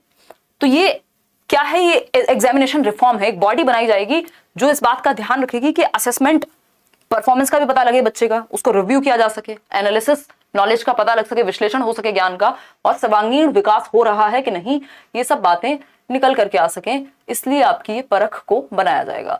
एक और चीज है जिसको हम कह रहे हैं होलिस्टिक प्रोग्रेस कार्ड। ये इसको 360 कार्ड को, 360 डिग्री असेसमेंट को, इस प्रोग्रेस कार्ड को आप क्या कह सकते हैं?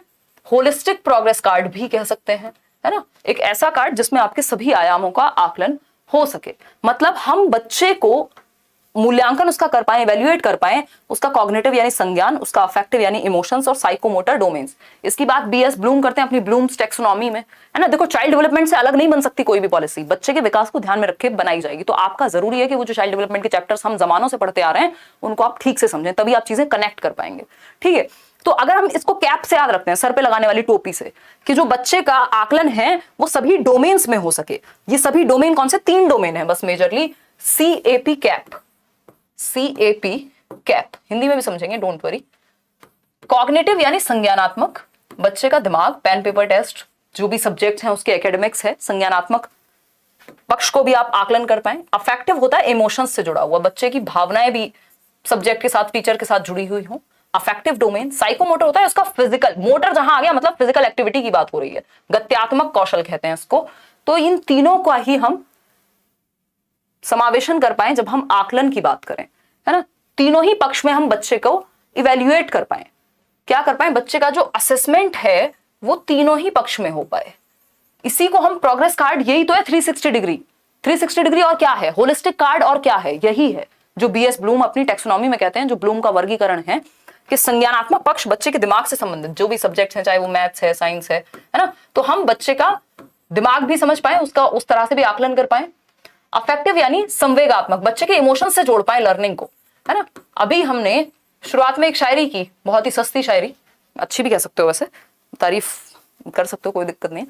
तो वो जो शायरी थी वो क्या था? आपके इमोशन से जुड़ी बात। क्या ठीक है यार, बहुत छुट्टी हो गई, 1 हफ्ते से छुट्टी पे हैं, रक्षाबंधन, स्वतंत्रता दिवस सब हो गया, जन्माष्टमी भी हो जाएगी, टाइम निकलता जाएगा, बट वापस आ जाते हैं काम पे। तो ये इमोशंस से जुड़ी बात, वो क्या है? इमोशंस से जुड़ी हुई बात है। ये जो हम अभी कर रहे हैं डिस्कशन, ये दिमाग से जुड़ी हुई बात है। साइकोमोटर क्या होगा कि मैं आपको कुछ एक प्रयोग करके दिखा दूं, यहाँ पे फिजिकल एक्टिविटी करके दिखा दूं, या आप इन चीजों को स्कूल में डायरेक्टली अप्लाई करें, जब फिजिकली कोई एक एक्टिविटी में यूज कर लें, तो वो क्या हो गया? आपके गत्यात्मक पक्ष से, यानी अब आप फिजिकली भी उस चीज को यूज कर पा रहे हैं। तो इन तीनों ही पक्षों में हम बच्चे का आकलन कर पाए। इसी को तो हम 360 डिग्री कह रहे हैं ना। तीनों ही पक्षों में, सभी पक्षों में बच्चे का आकलन कर पाए, सभी पक्षों से जुड़ पाए हम। होलिस्टिक डेवलपमेंट या होलिस्टिक असेसमेंट की बात यही है। कैप से याद रखेंगे, सिंपल बात, नो बकवास। चले आते हैं, वापस से आते हैं। तो हम बच्चे का आकलन कर सके सभी पक्षों में, जब हम टेस्ट भी ले रहे हैं तो उसके सारे पक्ष वहां पे जुड़ पाए। देखिए, अब एक क्वेश्चन है इसी से जुड़ा हुआ, जवाब देंगे आप फटाफट से क्वेश्चन पढ़ के। What should be the holistic 360 degree multi-dimensional progress card proposed in the National Education Policy 2020 reflect? यानी राष्ट्रीय शिक्षा नीति 2020 में प्रस्तावित समग्र 360 डिग्री बहुआयामी उन्नति पत्र को क्या दर्शाना चाहिए? या उसके थ्रू हम क्या अचीव करने की कोशिश कर रहे हैं, बताइएगा फटाफट से। पहला ऑप्शन है comparison of the student performance with the marks across the state, यानी बच्चों की परफॉर्मेंस को हम आपस में जो बाकी स्टेट हैं उनकी तुलना कर सकें, दूसरे विद्यार्थियों से तुलना कर सकें। जी नहीं, बिल्कुल भी नहीं, पाप होगा ये। बच्चे को बच्चे की प्रोग्रेस कि तुम 6 महीने पहले इतना अच्छा कर रहे थे, आज क्यों नहीं कर रहे हो, या पहले से तुमने अच्छा किया है। बच्चे को बच्चे की परफॉर्मेंस से आप कंपेयर करते हैं, बच्चे को खुद की परफॉर्मेंस से कंपेयर करते हैं, ये नहीं है कि बाकी लोगों की, है ना। अब मेरा जो जीवन रहा है, मैंने जो जीवन में सीखा है, मैं ये देखूंगी ना यार, मैं अब से 1 साल पहले मेरी क्या समझ थी, मैंने इस 1 साल में क्या इंप्रूव किया, है ना। जो मेरी 6 साल पुरानी लगभग वीडियो थी और उसमें और आज में क्या फर्क है। अब मैं ये देखूं कि कोई हार्वर्ड गया था और वहां से पढ़ के क्या आया है, और कोई और कहीं है जिसका कुछ और बैकग्राउंड है, उससे अपने आप को कंपेयर करूं, क्यों करूं भाई, है। या कोई बहुत ही रिमोट एरिया से और बहुत अच्छी एजुकेशन नहीं मिली तो मैं उससे कंपेयर करूं कि देखो मैं तो इससे कितनी अच्छी हूं, है ना, ये तो बहुत ठीक से नहीं बोल पाता। तो ये बेवकूफी होगी। हमें अपनी ही जो भी परफॉर्मेंस है या जो भी हमारी प्रोग्रेस है उससे कंपेयर करना है, दूसरों से नहीं, ठीक है। फिर आता है B, progress of the learners in the cognitive, affective and psychomotor domains. यही बात तो हम कह रहे थे ना, कैप में बच्चों की प्रोग्रेस का आकलन करना, विद्यार्थियों की संज्ञानात्मक, भावात्मक व मनोगत्यात्मक आयामों में प्रगति के वो होलिस्टिकली कितने बेहतर हुए हैं, दिमाग, दिल और फिजिकल एक्टिविटीज में। Correct identification, labelling. देखो लेबलिंग, आप बच्चे पे ठप्पा नहीं लगाते कि तुम फेलियर हो, तुम बहुत ही अच्छे हो, ये लेबलिंग नहीं करते हम। ये नेगेटिव वर्ड है, आपको जहां भी दिखे किसी भी पेपर में चुपचाप से साइड हो जाइएगा, इससे बच जाइएगा। Problem areas in the students comprehension that the parents need to work upon. भैया जो भी प्रॉब्लम एरियाज हैं बच्चे के काम में, वो पेरेंट्स उन पे काम करें, तो ये गलत हो गया। अगर स्कूल और टीचर दोनों मिलकर काम कर रहे होते तो एक बार को समझ आता। तो बी ऑप्शन कि विद्यार्थियों का संज्ञानात्मक, संवेगात्मक और गत्यात्मक पक्ष में आकलन, ये है 360 डिग्री असेसमेंट का मतलब। एक और इस पे सीधा क्वेश्चन आया हुआ है, ये जितनी भी पिक्चर्स आज आप देख रहे हैं सब पे डायरेक्ट क्वेश्चंस हैं, एक भी पिक्चर ऐसी नहीं है जो आपके काम की ना हो। ये पीडीएफ इसलिए मैं शेयर कर दूंगी, शांति से बैठ के घर पे पढ़िएगा, अपने दोस्तों को भेजिएगा, कोई दिक्कत नहीं है, ठीक है ना। कितने बजे तक क्लास चलेगा कुछ नहीं पता, अभी डिस्कशन चल रहा है, बहुत सारी चीजें हैं जो हमें डिस्कस करनी है। क्लियर है जी बात? हाँ, चलिए अगर हम बात करते हैं न्यू एजुकेशन पॉलिसी की, देखिएगा एक बार, अगर हम समझे यहां पे तो न्यू एजुकेशन पॉलिसी ने कहा है रिडक्शन इन करिकुलम, यानी पाठ्यचर्या जो है, इसमें सिलेबस भी शामिल होता है। करिकुलम एक बड़ा सा पार्ट है जिसमें सारी एक्टिविटीज आएंगी, आपके स्कूल में कदम रखने से लेकर के और बाहर निकलने तक पाठ्यचर्या यानी करिकुलम में सारी एक्टिविटीज शामिल होती हैं, जिसका एक हिस्सा होता है सिलेबस यानी पाठ्यक्रम। तो पाठ्यक्रम करिकुलम का ही हिस्सा है। तो जो भी हमारा सिलेबस है, जो भी हमारी एक्टिविटीज हैं, जो भी हमारी प्रेयर है, कुछ भी हो रहा है अगर स्कूल में, उस करिकुलम में थोड़ा सा रिडक्शन करें। ऐसा ना हो बच्चे के वजन से ज्यादा बच्चे के बस्ते का वजन है, यानी उसका बैग भारी है बच्चे से। इवन कहीं कहीं पे तो ये बात भी कही जा रही है कि बच्चे के वजन से 10% से ज्यादा वेट नहीं होना चाहिए बैग का, ठीक। तो हम कह सकते हैं reduction in curriculum content to enhance essential learning and critical thinking. भैया आप जो है कोर कॉन्सेप्ट्स तक ही कम कर दो, करिकुलम को इतना बड़ा मत करो, बट काम की चीजें रखो उसमें, है ना। एसेंशियल लर्निंग जो महत्वपूर्ण है, जिससे बच्चे की क्रिटिकल थिंकिंग, आलोचनात्मक चिंतन बेहतर हो, उसकी प्रॉब्लम सॉल्विंग, उसकी डिसीजन मेकिंग, उसकी टेक्नोलॉजी की नॉलेज, उसकी कोऑपरेशन, लीडरशिप, ये स्किल्स बेहतर हो, ठीक है।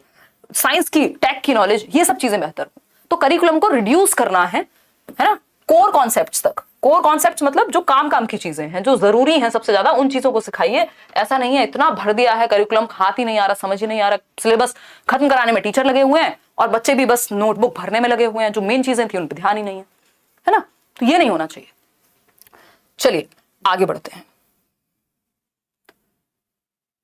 ये सब हम बात कर चुके हैं, ये 21st सेंचुरी स्किल्स हैं, communication, collaboration, innovation, flexibility, ITC जिसकी हम बात करते, आईएससीटी सॉरी, इंफॉर्मेशन कम्युनिकेशन टेक्नोलॉजी, के कैसे टेक्नोलॉजी का यूज करके हम बेहतर तरीके से सीख पाए, ठीक। एक छोटा सा क्वेश्चन आपके सामने है, the shift proposed in national education policy, राष्ट्रीय शिक्षा नीति 2020 में प्रस्तावित बदलाव, यानी जो शिफ्ट है, ये सब मैं आपको बता चुकी हूं। अगर मेरी एक एक बात पे आपने ध्यान दिया होगा, बहुत ज्यादा बातें हमने की नहीं है, जो भी की है वो काम की है ना। तो अगर हम कहें जो शिफ्ट है, शिफ्ट मतलब यहां से यहां जाना, चेंज एक तरह का।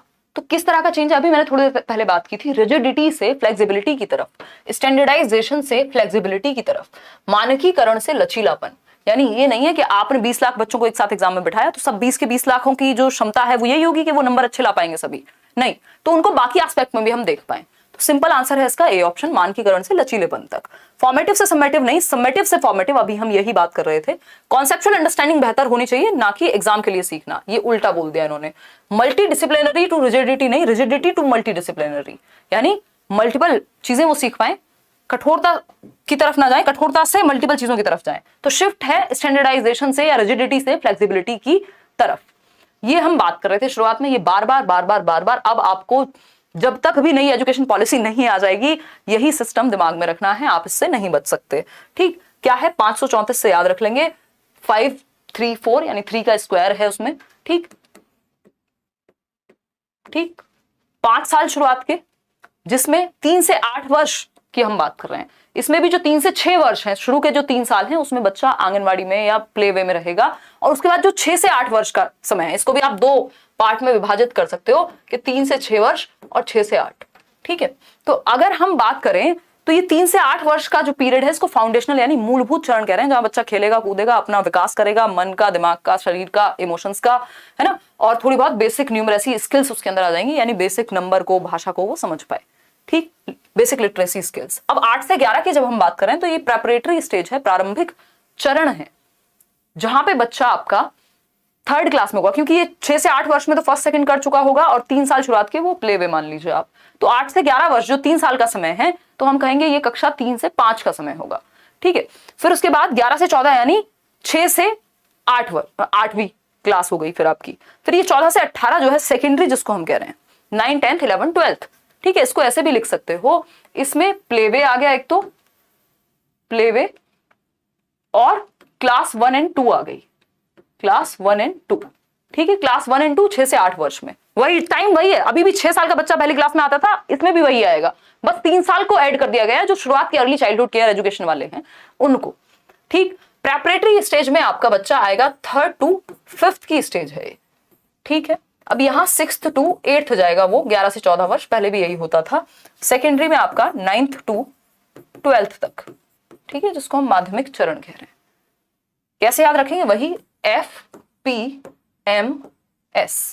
क्लियर है, आगे बढ़ जाएं, कोई दिक्कत नहीं हो रही इतनी बात समझने को। ये मल्टीपल टाइम्स आपको रिपीट करनी है अपने दिमाग में भी, और ये एज तो आपको पता होना चाहिए।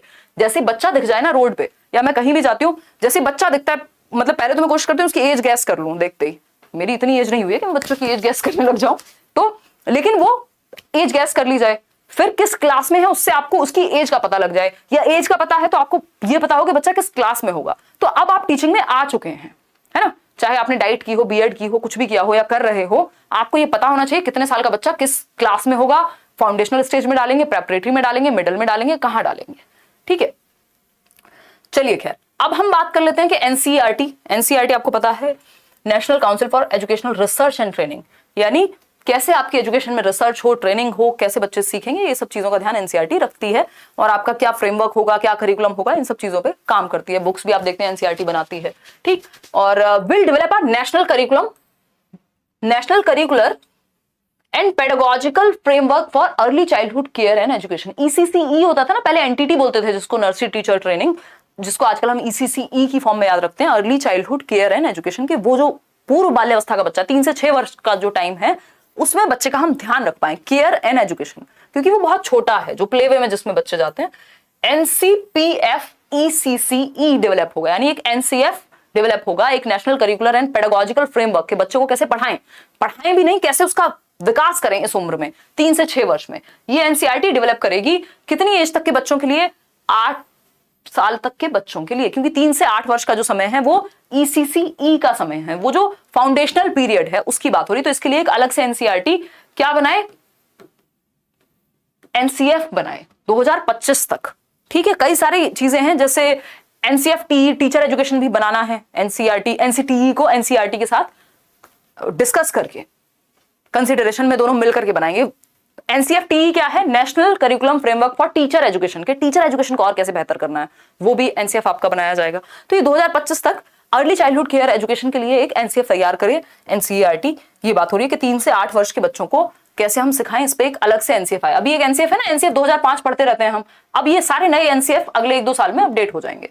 ठीक है, इतनी बात, यहां तक की कहानी हमने क्लियर कर ली है। अब हम आते हैं एक छोटी सी और बात है, एक ऑटोनॉमस बॉडी है। ऑटोनॉमस बॉडी समझते हैं, जो अपने आप में स्वतंत्र है डिसीजन लेने के लिए, एक ऑटोनॉमस बॉडी है, ठीक, जिसको बनाया जाएगा NETF, national education technology forum.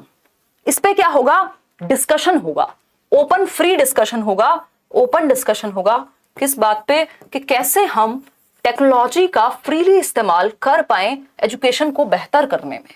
क्या और तरीके हो सकते हैं कि एजुकेशन हम अच्छे से अच्छे टीचर्स दूर से दूर इलाके में भी पहुंचा पाए टेक्नोलॉजी का इस्तेमाल करके। तो एक national education technology forum to be created, NETF को क्रिएट किया जाना चाहिए, ताकि टेक्नोलॉजी अपने आप में बहुत ही अमेजिंग चीज है और 21वीं सदी में हम इसको यूज कर पा रहे हैं। आप लोग देख रहे हैं, जिन लोगों से शायद मैं कभी मिली नहीं हूं, आप मुझसे नहीं मिले हैं, आपको जॉब में हेल्प हो रही है, आप कुछ सीखने में हेल्प हो रही है, आप मुझसे कुछ सीख पा रहे हैं, मैं आपके कमेंट से कुछ सीख पा रही हूँ। कैसे सीख पा रहे हैं, टेक्नोलॉजी के माध्यम से, ठीक है। तो national education technology forum create होगा। फोरम मतलब जहां पे डिस्कशंस होंगे, जहां पे चर्चाएं होंगी, लोग अपनी ओपिनियन देंगे, लोग फीडबैक देंगे, वहां पे बात होगी कैसे टेक्नोलॉजी नई आ रही है, कैसे उसको अपडेट करें, कैसे उसमें और एजुकेशन में उसका कैसे इस्तेमाल किया जाए, ठीक है भाई। ये सब टेक्नोलॉजी है ना, ये जो कैमरा लगा हुआ है हम एजुकेशन में यूज कर पा रहे हैं, ये PPT बनी हुई है। पहले तो हम सिंपल बोर्ड पे लिखते थे, मैं आऊंगी पहले एक शब्द लिखूंगी, फिर 3 घंटे तक बोलूंगी, फिर कुछ दूसरा शब्द लिखूंगी, है ना। तो उसमें क्या है, समय भी ज्यादा व्यर्थ होगा, स्पेशली ऑनलाइन एजुकेशन में।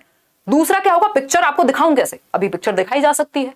तो ये टेक्नोलॉजी का यूज एजुकेशन में कर लिया बेहतर बनाने के लिए। तो एजुकेशन को बेहतर करने के लिए एक फोरम बनाया जाएगा, एजुकेशनल टेक्नोलॉजी फोरम कहेंगे जिसको, जिसमें पूरा राष्ट्र डिस्कशन कर पाएगा। परख की बात हम कर चुके हैं, ये आपको याद रखने के लिए यहाँ पे ऐड किया गया है। परख की फुल फॉर्म आपके दिमाग में सेट होनी चाहिए, performance assessment review and analysis of knowledge for holistic development, ठीक है। हिंदी में भी इसको यही कहेंगे, एक स्टैंडर्ड सेटिंग बॉडी होगी कि किस लेवल के एग्जाम्स या किस लेवल का आकलन होना चाहिए उस चीज में, ठीक है। अभी हम लैंग्वेज पे क्या कहा है उस पे भी आएंगे और क्वेश्चंस भी करेंगे। ये एक बहुत इंपॉर्टेंट बात है कि नो रिजिड सेपरेशन, यानी कि कोई भी सेपरेशन रिजिड नहीं होना चाहिए between art, science and commerce वगैरह के बीच में। कोई रिजिड सेपरेशन नहीं है, बहुत सारे सब्जेक्ट्स हैं, उनमें से कुछ सब्जेक्ट आप चूज करेंगे। तो बच्चा जो है साइंस का, वो आर्ट्स के सब्जेक्ट भी पढ़ सकता है, आर्ट्स वाला साइंस के सब्जेक्ट भी पढ़ सकता है, कोई दिक्कत वाली बात नहीं है। Between curricular and extra curricular activities, यानी ना तो आर्ट, साइंस, कॉमर्स में कोई हार्ड या रिजिड सेपरेशन रखो, ना ही करिकुलर और एक्स्ट्रा करिकुलर, यानी जो खेलने कूदने वाली चीजें उनको भी क्लास में शामिल कर दो पढ़ाई में। मतलब करिकुलर शिक्षक और सह शिक्षक पक्ष दोनों को मर्ज कर दो, ऐसे सिखाओ कि मजे में सीखे बच्चा, ठीक। Activities between vocational and academic streams, यानी जो वो पढ़ रहा है वो उसके काम में आना चाहिए जीवन में। ऐसा नहीं एकेडमिक्स पढ़ाई की चीजें अलग हो गई, अब काम करके अलग तरीके से सीखेंगे। वोकेशन भी, व्यावसायिक चीजें भी वो सीख पाए पढ़ते पढ़ते। Vocational integration from class 6 onwards, यानी कक्षा 6 से जब हम 11 से 14 वर्ष की बात कर रहे हैं, 11 साल का बच्चा होगा, तो उस उम्र से ही आप क्या करेंगे, वोकेशनल इंटीग्रेशन यानी व्यावसायिक शिक्षा को हम शामिल कर लेंगे। बच्चे को हम कोडिंग सिखाएं, बच्चे को हम टेक्नोलॉजी से रिलेटेड चीजें सिखाएं, उसको हम इंटर्नशिप्स में इन्वॉल्व करें कि वो कहीं अगर मान लीजिए इंटर्नशिप्स वगैरह उसको इन्वॉल्व कराया जाए, मान लीजिए किसी कंपनी में जाकर के वो कुछ इंटर्नशिप करे, देखे रियल में काम कैसे होता है, जो किताबों में पढ़ा जा रहा है वो काम का है कि नहीं, वोकेशनल ट्रेनिंग दी जाए उसको, है ना। और इंटर्नशिप्स चाहे वो आपके योगा में हो तो किसी योग टीचर के साथ या कहीं संस्थान में जाके वो 3 महीने सीख रहा है कुछ, है ना। म्यूजिक में कोई और ट्रेनिंग ले रहा है, स्पोर्ट्स का कुछ और इस तरह का है, मान लीजिए उसका एडिटिंग स्किल्स उसकी अच्छी है तो वो वहां सीखने की कोशिश कर रहा है, तो वो उस तरह की कंपनी में जाकर के इंटर्नशिप करे, तो वहां जाकर के सीखे, रियल वर्ल्ड नॉलेज ले, ठीक है जी। आगे बढ़े, समझे कुछ चीजों को। देखिएगा, teachers to be prepared for assessment reforms by 2023। अब टीचर्स यानी कि आप लोग, अगर हम बात करें तो टीचर्स को प्रिपेयर करना है हमें, या स्पेशली जो सिस्टम में है उन लोगों को भी, कि आकलन में जो रिफॉर्म है 2023 तक, टीचर्स भी इस चीज के लिए तैयार हो। अभी टीचर को भी तो ट्रेनिंग मिले तब तो वो नया कुछ कर पाएंगे, अभी तो जैसे चलते आ रही हैं चीजें वैसे ही चल रही हैं, ठीक। तो 2023 तक टीचर्स को भी प्रिपेयर करना है हमें बदलाव के लिए, कि आकलन में बदलाव होगा और वो कैसे होगा, इन सब चीजों के लिए ट्रेन किया जाएगा टीचर्स को भी। Every child will come out of school adapt in at least one skill. ये अडेप्ट मतलब पारंगत हो बच्चा एटलीस्ट एक स्कूल से निकलते समय एक स्किल में तो अच्छा हो, जिसके सहारे वो एटलीस्ट बेरोजगार ना बैठे, कुछ ना कुछ कर लेगा वो, है ना। तो जब बच्चा स्कूल से निकले तो इस चीज को इंश्योर किया जाए कि उसकी एक स्किल तो एटलीस्ट अच्छी हो, चाहे वो गिटार अच्छा बजाता हो, चाहे वो कुछ बात डिबेट में अच्छा हो, किसी और चीज में अच्छा हो, कोई एक स्किल में वो पारंगत होना चाहिए, अडेप्ट होना चाहिए। ए वाला अडेप्ट नहीं है, ये ई वाला ही है, ठीक है। Common standards of learning in public and private schools, ये चीज पता नहीं किस हद तक ये ऑन पेपर्स, ये बातें कुछ चीजें तो ऐसी लगती हैं पढ़ के कि पता नहीं सच में कभी ये साकार हो पाएंगी, बट हाँ टेक्नोलॉजी का यूज होकर के मुझे लगता है कि चीजें होंगी बेहतर। ठीक है ना, थोड़ी चीजें और रह गई हैं, अभी डिस्कशन है आपका बाकी। पब्लिक एंड प्राइवेट स्कूल्स में सेम स्टैंडर्ड्स फॉलो हो, यानी जो पढ़ाई है, जो करिकुलम है, जो एक्टिविटीज है, उसी लेवल की हो जिस लेवल की प्राइवेट स्कूल्स में होती है। ठीक है, देखते हैं खैर ये किस हद तक बेहतर हो पाता है। दिल्ली के स्कूल्स में थोड़ी बेहतर हुई हैं चीजें।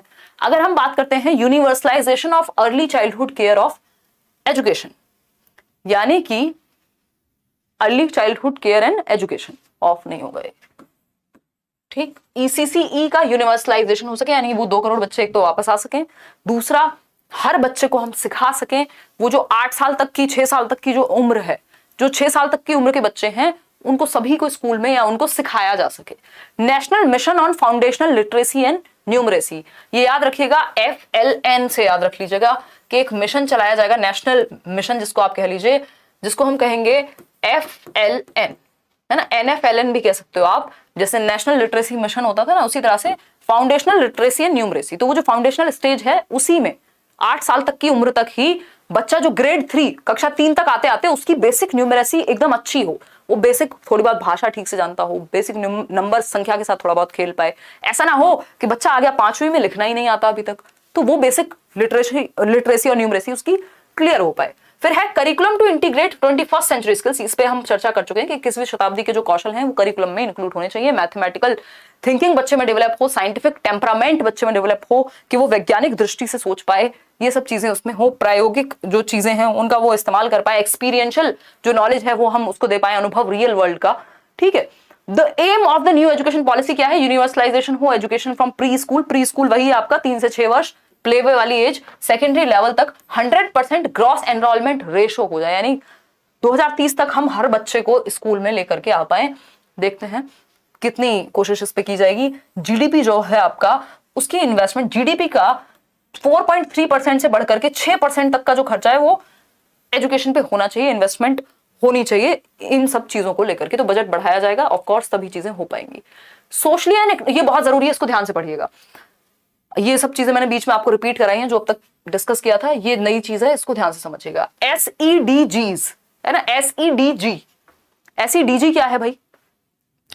SEDG है socially and economically disadvantaged groups, यानी सामाजिक एवं सांवेगिक रूप से वंचित समूह के जो बच्चे हैं उनको हम कैसे शामिल कर पाए। कुल मिलाकर के इंक्लूसिव एजुकेशन, समावेशी शिक्षा, कैसे हम हर तरह के बच्चे का समावेशन कर पाए, है ना, कैसे हम उसको इंक्लूसिव फील करा पाए। इंक्लूसिव का मतलब क्या है? यानी सारे बच्चे एक नॉर्मल रेगुलर क्लासरूम में बैठ करके सीख पाए, चाहे वो कोई भी लड़का हो या लड़की, यानी जेंडर कोई भी हो, ट्रांसजेंडर हो, कोई भी जेंडर हो, वो इंडिविजुअल है, इतना काफी है। दूसरा क्या होगा? दूसरी एक चीज हो सकती है कि कोई गांव से आता है, शहर से आता है, हिंदी बोलता है, पंजाबी बोलता है, गुजराती बोलता है, भोजपुरी बोलता है, यानी भाषा के आधार पे भी डाइवर्सिटी है, तो उसको भी आप इंक्लूड करेंगे। कोई एक ऐसा बच्चा है जो किसी मार्जिनल ग्रुप से आता है, जिनको हम SC, STs, OBCs कह रहे हैं, किसी भी रूप में वो वंचित रहे हैं, उनको भी आप क्लासरूम में इन्वॉल्व कर पाओ। कुछ बच्चे होंगे जिनको डिसेबिलिटी होगी, किसी को फिजिकल होगी, किसी को लर्निंग डिसेबिलिटी होगी, मान लीजिए किसी को डिसलेक्सिया है, किसी को ADHD है, किसी को चलने में दिक्कत है, किसी को सुनने में दिक्कत है, ये सब चीजें आ पाए, इनको भी हम इंक्लूड कर पाए। तो कुल मिलाकर के इसमें बहुत सारे सेक्शन हैं, इनको ध्यान से समझिएगा। जेंडर आइडेंटिटीज, यानी किसी की क्या जेंडर आइडेंटिटी है, क्या लिंग पहचान है, चाहे वो लड़का है, लड़की है, ट्रांसजेंडर इंडिविजुअल है, कोई भी है, आपको क्या करना है? ये सोशली इकोनॉमिकली डिसएडवांटेज्ड ग्रुप्स में आते हैं कि किसी भी आधार पर समाज ने या तो सामाजिक रूप से वो वंचित हैं, या इकोनॉमिक दृष्टि से वो वंचित हैं, या इमोशनली उनको एक्सेप्टेबल फील नहीं कराया गया। बच्चा बैठा बराबर में आकर कहा, अरे तुम तो फलानी जाति से हो, मेरे पास मत बैठो। ये क्या है? ये डिसएडवांटेज्ड ग्रुप्स हैं, ये वंचित समूह हैं जिनको किसी भी आधार पे वंचित रखा गया है, तो इनको हमें इंक्लूड करना है। इसके लिए ये ग्रुप्स बनाए जाएंगे जो इस पे काम करेंगे, जिनको हम socially and economically disadvantaged groups कहेंगे। सामाजिक और सांवेगिक रूप से वंचित समूह बनाए जाएंगे जो इस पे काम करें, इन बच्चों को ऊपर उनके उत्थान के लिए काम करें। ठीक है, अगर हम बात करें, कोई कह रहा है एडमिशन लेना है, करियर वेल ऐप डाउनलोड कर लो, नीचे डिस्क्रिप्शन में लिंक है, ले सकते हो आप एडमिशन अभी। जेंडर आइडेंटिटीज की अगर हम बात कर रहे हैं, तो जेंडर आइडेंटिटीज में क्या है भाई? जेंडर आइडेंटिटीज मैंने बता दिया, मेल फीमेल, मतलब डिस्पाइट कोई भी जेंडर, बच्चे को शिक्षा का अधिकार मिलना चाहिए, उसको भी इंक्लूडेड महसूस होना चाहिए, क्योंकि वो इंसान है, इतना काफी है। आगे बढ़ते हैं, socio cultural identities. Socio cultural identities क्या हो सकती है? सामाजिक सांस्कृतिक पहचान किसी की, कि कोई किसी एक जाति से, किसी एक धर्म से, किसी एक समूह से आता है तो उसको भी आप इंक्लूडेड फील कराएंगे, चाहे वो एससी हो, एसटी हो, ओबीसीज हो, यानी किसी भी रूप में अगर वंचित रहे हैं तो ये भी इंक्लूडेड महसूस कर सकें। ज्योग्राफिकल आइडेंटिटीज क्या हो सकती है? कोई बच्चा है जो कहीं एक ऐसी ज्योग्राफिकल लोकेशन से आता है कि मान लीजिए वो आपके यहाँ से बिल्कुल अलग है, वहां भाषा कुछ और बोली जाती है, वो रिमोट एरिया से आता है ना, या वो किसी और जाति समूह या भाषा, मतलब ज्योग्राफी के आधार पे अंतर है, वो खाता कुछ और है, आप कुछ और खाते हैं, तो इन सब चीजों को भी आप इंक्लूड करेंगे, ज्योग्राफिकल आइडेंटिटीज को भी आप इंक्लूड करेंगे। डिसेबिलिटीज यानी चाहे वो लर्निंग डिसेबिलिटी हो, चाहे बच्चों को कोई फिजिकल डिसेबिलिटी हो, हियरिंग इंपेयरमेंट हो, सबको आप इंक्लूड करेंगे, रेगुलर क्लासरूम में सिखाएंगे।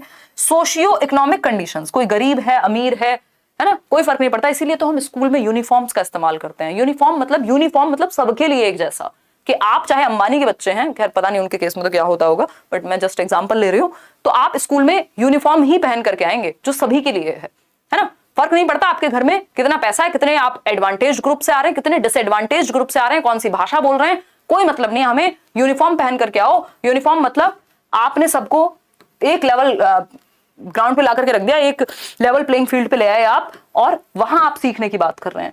नहीं तो एक बच्चा होगा जो अपनी गुच्ची के कपड़े पहन के आएगा, दूसरा होगा बेचारा वो मुश्किल से खादी सिलवा पा रहा है ना।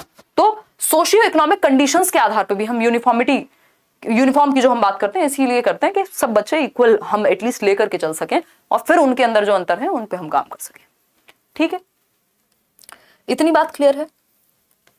चलिए, तो इन सब ग्रुप्स को भी हम शामिल करें, इसके लिए SEDGs बनाए जाएंगे, recognising, identifying and fostering the unique capabilities. अब इनको कैसे ये ग्रुप्स करेंगे क्या?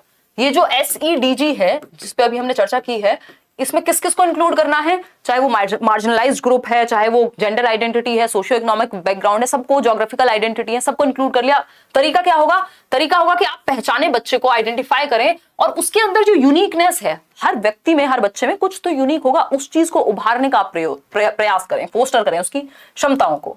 रिस्पेक्ट फॉर डाइवर्सिटी यानी आप विभिन्नता में एकता की बात करें, और बच्चे को लोकल कॉन्टेक्स्ट में सिखाएं, यानी बच्चा जिस संदर्भ से, जिस परिवेश से, जिस भाषा का प्रयोग करता है, उस चीज से आप उसको जोड़ पाए, है ना। टीचर बनना इजी काम नहीं है ना, आपको एग्जाम्पल्स आपके ऐसे होने चाहिए कि एक बच्चा जो किसी दूसरी जाति से या समूह से या दिखने में अलग है, ज्योग्राफिकल आइडेंटिटी अलग है, सबको केटर कर पाए, यानी कॉन्टेक्स्ट, संदर्भ। ऐसा नहीं है बच्चे इंडिया के, आप अमेरिका के एग्जाम्पल दे रहे हैं, उन्होंने सुना भी नहीं है ए फॉर अमेरिका क्या है भाई, ठीक है, तो उस केस में दिक्कत हो जाएगी। तो आपको कॉन्टेक्स्ट यानी संदर्भ में सिखाना है, यानी बच्चे की लोकल नॉलेज मीनिंगफुल होना चाहिए, अर्थपूर्ण होना चाहिए, अधिगम जिस लाइफ से वो आता है उस तरह के एग्जाम्पल्स आपको देने हैं। फुल इक्विटी एंड इंक्लूजन यानी कि जो समता है, समता मतलब अगर दो लोगों में अंतर है तो उनका ध्यान रखा जाए, उसके प्रति सेंसिटिव रहा जाए। ये नहीं है कि कोई व्यक्ति है जो चल नहीं सकता, या कोई फीमेल है और एक व्यक्ति है जो हट्टा कट्टा है, और आप कहो तीनों को ना 50 किलो वजन उठाना है, ये इक्वालिटी है। इक्वालिटी हर जगह काम नहीं आती, आपको इक्विटी का इस्तेमाल करना है, as per need, as per capability आपको चीजें यूज करनी है। इसका मतलब ये नहीं कि आप पार्शियलिटी कर रहे हैं, नीड के अनुसार। जैसे हम देखते हैं ट्रेन में रिजर्वेशन है अगर वुमेन्स कोच का मेट्रो में, या अगर हम बात कर रहे हैं नौकरियों में भी, मैं बिहार में जितना मुझे पता है तो वहां पे फीमेल्स के लिए रिजर्वेशन है जॉब्स में। क्यों है? कि उनको जिस वर्ग को दबाया जा रहा है वो एटलीस्ट उभर के तो आए, पहले आप मौका तो दो उनको आगे आने का, तब तो बराबरी की बात करेंगे। ठीक है, इंक्लूजन यानी समावेशन, यानी सभी को समावेशित करें, यानी एजुकेशन फॉर ऑल। तो कुल मिला के बात यह है कि हम सभी में डाइवर्सिटी है, बट उसके बाद भी हम सब एक साथ सीख सकते हैं। Curriculum and pedagogy in schools यानी जो पाठ्यचर्या है, और पेडागोजी मतलब सिखाने के जो तरीके हैं वो कैसे होने चाहिए। तो लर्निंग शुड बी होलिस्टिक यानी सर्वांगीण हो, इंटीग्रेटेड यानी एक सब्जेक्ट से दूसरे सब्जेक्ट को जोड़ करके सिखाएं हम, एकीकृत हो, इंजॉयबल हो यानी मजे में सीख पाए, ऐसे पहाड़ ना टूट रहे हो कि हाय रे पढ़ना पड़ेगा। आप लोग वेट करते हैं क्लास का, जो मैं देखती हूँ कमेंट्स में मेल आ जाते हैं 4 दिन क्लास ना हो तो, है ना, ऐसा कभी कभी होता है वैसे, और मुझे भी खुद बेचैनी हो जाती। क्यों? यहाँ पे हम कुछ बर्डनसम बातें कर रहे हैं, बातें हमारी भारी हैं बट मजे में कर रहे हैं, है ना। तो इंजॉयबल और एंगेजिंग, वो तो आज मैं कुछ एक्स्ट्रा कमेंट ले भी नहीं रही हूँ, क्योंकि फोकस ये है कि ये जो टॉपिक है ये बहुत जरूरी है और हम इसको कंप्लीट कर पाए अच्छे से। ठीक, तो करिकुलम और पेडागोजी यानी तरीके सिखाने के, और जो पाठ्यचर्या है वो ऐसी होनी चाहिए जहां पे सर्वांगीण रूप में सीख पाए बच्चा, जोड़ करके एक दूसरे से चीजें सीख पाए, एंजॉयबल हो और एंगेजिंग हो, यानी उसका ध्यान वहीं रहे। ऐसा नहीं है कि पढ़ते पढ़ते सो जाए। ठीक है, अब जेंडर इंक्लूजन फंड होने चाहिए कि भैया जो मेल और फीमेल, हम दो जेंडर की बात करते हैं जो कि एक सोशली कंस्ट्रक्टेड आइडेंटिटीज हैं, यानी समाज ने बनाया है जेंडर को। तो उस केस में एक जेंडर इंक्लूजन फंड हो कि ज्यादा से ज्यादा जो लड़कियां हैं उनको भी हम शिक्षा में लेकर के आ सके। इस आधार पे आज भी कई जगह पे रोक लिया जाता है कि तुमको तो शादी ही करनी है, या तुम तो तुम्हारे जो छोटे बहन भाई हैं उनका ध्यान रख लो, पढ़ लिख के क्या करोगी, या फिर तुमको क्यों शिक्षा लेनी है ना। तो ये क्या है, जेंडर इंक्लूजन फंड जब आएगा तो हम लड़कियों को और बढ़ावा दे पाएंगे पढ़ने के लिए। केजीबीवीज जो कस्तूरबा गांधी बालिका विद्यालय की हम बात करते हैं वो ग्रेड 12 तक हो। ये रेजिडेंशियल स्कूल्स होते हैं जो मार्जिनलाइज्ड ग्रुप की लड़कियां हैं, स्पेशली उनके लिए, SC ST OBCs इन सब के लिए हम कह सकते हैं। तो इनको हम 12th तक अपग्रेड करें। फिर है reduction in the curriculum to core concepts, ये बात हम कर चुके हैं, 1 नंबर का सीधा सीधा क्वेश्चन आ चुका है सीटेट में। तो क्या है, कोर कॉन्सेप्ट्स में मतलब करिकुलम में कमी लाओ, भर भर के सब्जेक्ट मत लाओ, बस्ता भारी मत करो, काम की चीजें पढ़ाओ। तो कोर कॉन्सेप्ट्स यानी जो मेन चीजें हैं जिससे बच्चे की थिंकिंग स्किल्स, उसका साइंटिफिक टेम्पर, ये सब डेवलप हो, वो कोर कॉन्सेप्ट्स आप पढ़ाओ। तो कुछ 30% से आई थिंक रिड्यूस भी किया है अभी, वो तो कोरोना के चक्कर में किया था खैर सिलेबस, तो वो भी हो, रिडक्शन ऑफ करिकुलम भी होगा या सिलेबस भी होगा। एक क्वेश्चन है छोटा सा, फटाफट से डील कीजिए। What does national education policy 2020 propose for retention of students from socio economically disadvantaged groups? ये जो SEDG की बात हमने की है कि नेशनल एजुकेशन पॉलिसी क्या कहती है उन बच्चों को उनके रिटेंशन के लिए कि वो स्कूल छोड़ के ना जाएं, जिसको हम ड्रॉप आउट कहते हैं, कि एजुकेशन पूरी नहीं हुई और बीच में छोड़ के जाना पड़ा, स्कूल में से निकलवा लिया माँ बाप ने। किसको? सोशली इकोनॉमिकली डिसएडवांटेज्ड ग्रुप्स को, कि या तो उनके पास पैसे नहीं है पढ़ने के, या फिर कोई और रिस्पॉन्सिबिलिटी उनके सर पे आ गई है। हाँ, टेलीग्राम चैनल पे आज ही मिल जाएगा PDF, डोंट वरी। आमिर अभी आने तो दो सिलेबस, क्यों दुखी हो रहे हो? देखिए फटाफट से जवाब दीजिए, डी ऑप्शन कह रहे हैं आप लोग। चलिए समझते हैं। अगर हम बात करते हैं रोट लर्निंग यानी रट्टे की बात होगी, बिल्कुल भी नहीं। स्टैंडर्डाइजेशन नहीं, फ्लेक्सिबिलिटी की बात करेंगे। परफॉर्मेंस ओरिएंटेड नहीं, 360 degree. Relatable and meaningful curriculum, जिसको हम लोकल कॉन्टेक्स्ट कह रहे थे अभी, कि यानी रिलेटेबल हो, जो सोशियो इकोनॉमिकली वीकर बच्चे हैं या इमोशनली वीकर बच्चे हैं उनके कॉन्टेक्स्ट से जुड़ी हुई बात हो। ऐसा नहीं है कि आप उनको रोटी नहीं मिल रही और आप ब्रेड की बात कर रहे हैं, समझ पा रहे हैं ना बात को? तो उनके कॉन्टेक्स्ट से, उनके संदर्भ से जुड़ी हुई चीज आप कर रहे हो। आगे बढ़ते हैं, लैंग्वेज पे हम थोड़ी चर्चा कर लेते हैं, इसके बाद आपका टीचर एजुकेशन ही बचता है। कंप्लीट तो आज करेंगे चाहे कितनी भी देर हो जाए, कोई दिक्कत वाली बात नहीं है। लैंग्वेज यानी भाषा, क्योंकि ये टॉपिक ऐसा है जिसको आप 1 सिटिंग में समझें तो ज्यादा अच्छा समझ पाएंगे, फिर आप रिवाइज करते रहिएगा। भाषा, भाषा पे क्या कहती है नेशनल एजुकेशन पॉलिसी, बताइएगा। 2 घूंट जिंदगी की वो बचपन में नहीं आती थी।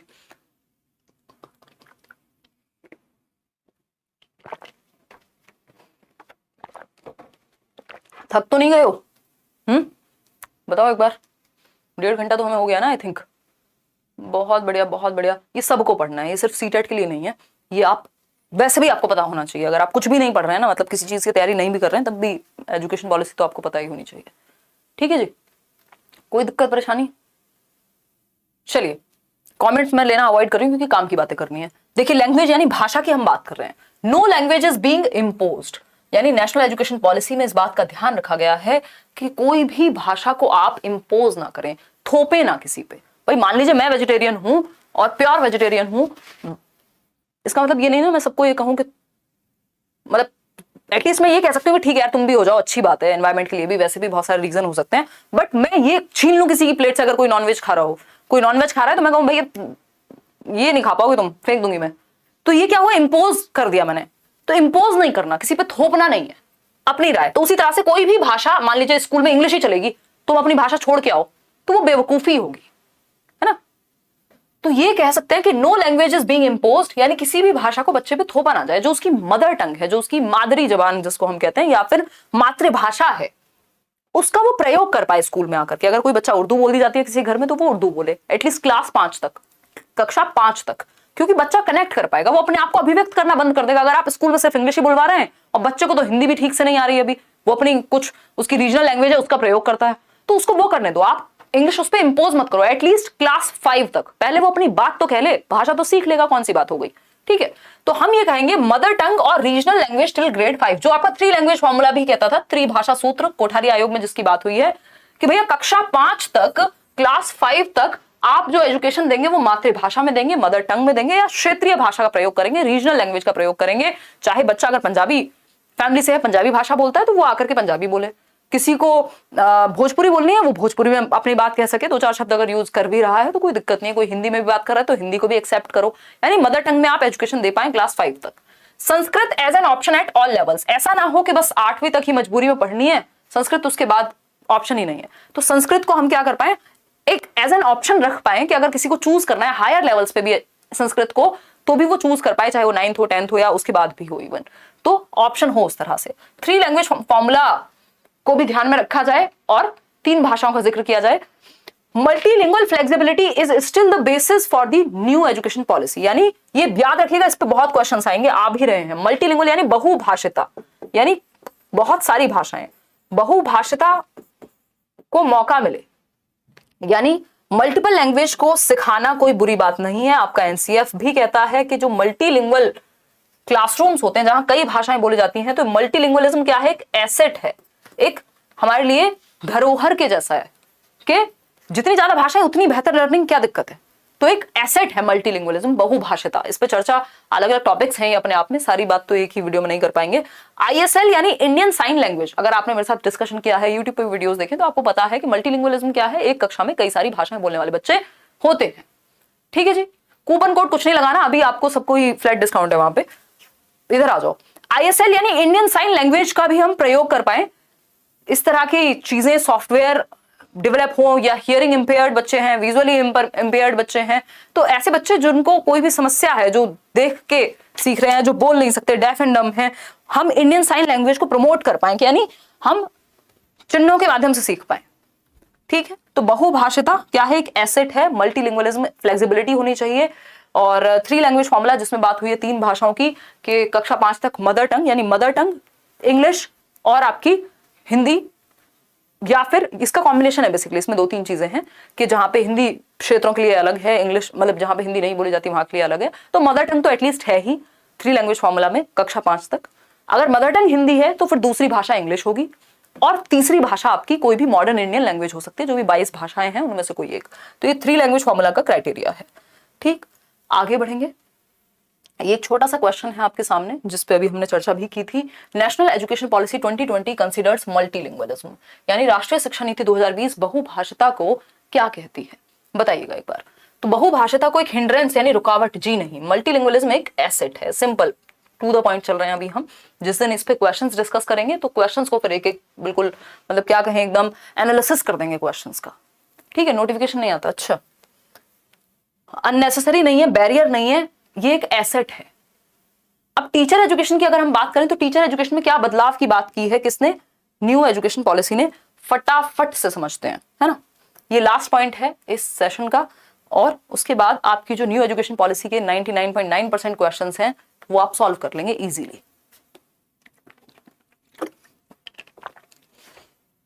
लास्ट में याद दिला देना, वो शेर का मतलब समझाना है जिनको ना समझ में आया हो, है ना। कुछ लोग तो क्लास भी इसीलिए देख रहे होंगे, मजाक कर रहे हो। देखो एक बार, अगर हम बात करते हैं किसकी, टीचर एजुकेशन की, तो टीचर एजुकेशन में क्या बदलाव आने चाहिए, यानी न्यू एजुकेशन पॉलिसी या नेशनल एजुकेशन पॉलिसी क्या बदलाव की बात कर रही है। अब new and comprehensive national curriculum framework for teacher education. देखो, टीचर एजुकेशन के लिए एक डॉक्यूमेंट तैयार होता है, बदलाव के लिए या चेंजेस के लिए करिकुलम में, पाठ्यचर्या में, या सिखाने के तरीके में, सीखने के तरीके में, जिसको हम एनसीएफ कहते हैं, नेशनल करिकुलम फ्रेमवर्क, यानी राष्ट्रीय पाठ्यचर्या की रूपरेखा कहते हैं। ये समय समय पे अपडेट होता रहता है एनसीएफ।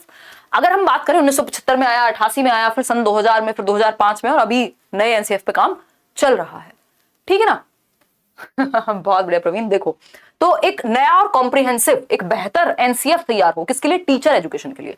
देखो, जो नॉर्मल एनसीएफ होता है स्कूल एजुकेशन के लिए, उसको एनसीईआरटी तैयार करती है, और जो टीचर एजुकेशन के लिए, यानी टीचर्स को भी तो एजुकेशन या ट्रेनिंग चाहिए ना, तो जो एनसीएफटीई बोलते हैं उसको, एनसीएफटीई मतलब टीचर एजुकेशन, ये तैयार करती है एनसीटीई।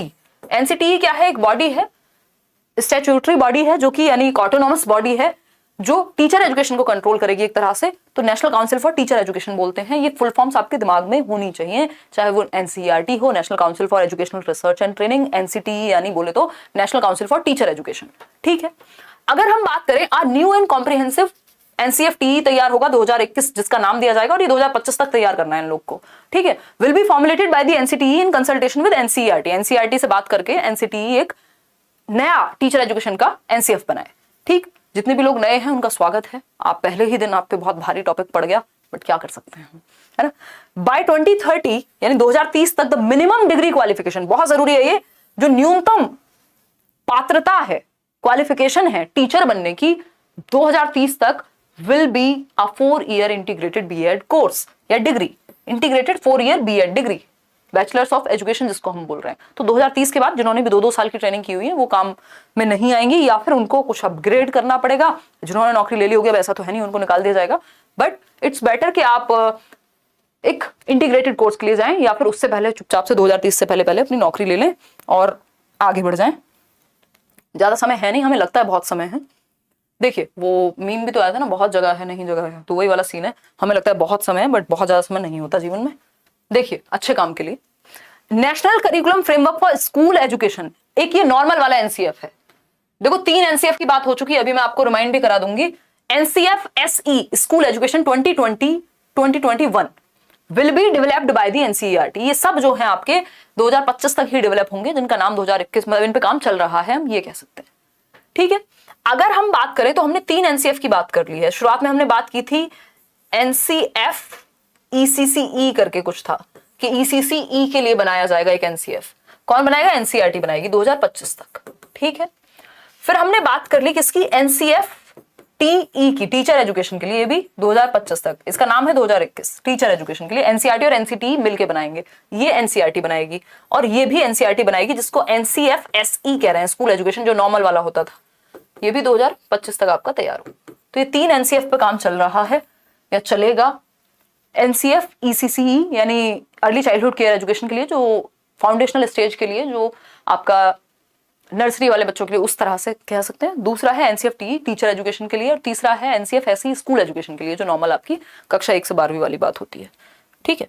तो इतनी बात क्लियर हो गई। ये 3 एनसीएफ हैं जो एनसीईआरटी और एनसीटी मिलकर के काम कर रहे हैं। एनसीटी काम करेगा टीचर एजुकेशन वाले पे, बाकी नॉर्मल केस में एनसीईआरटी तो तीनों में ही इन्वॉल्व है।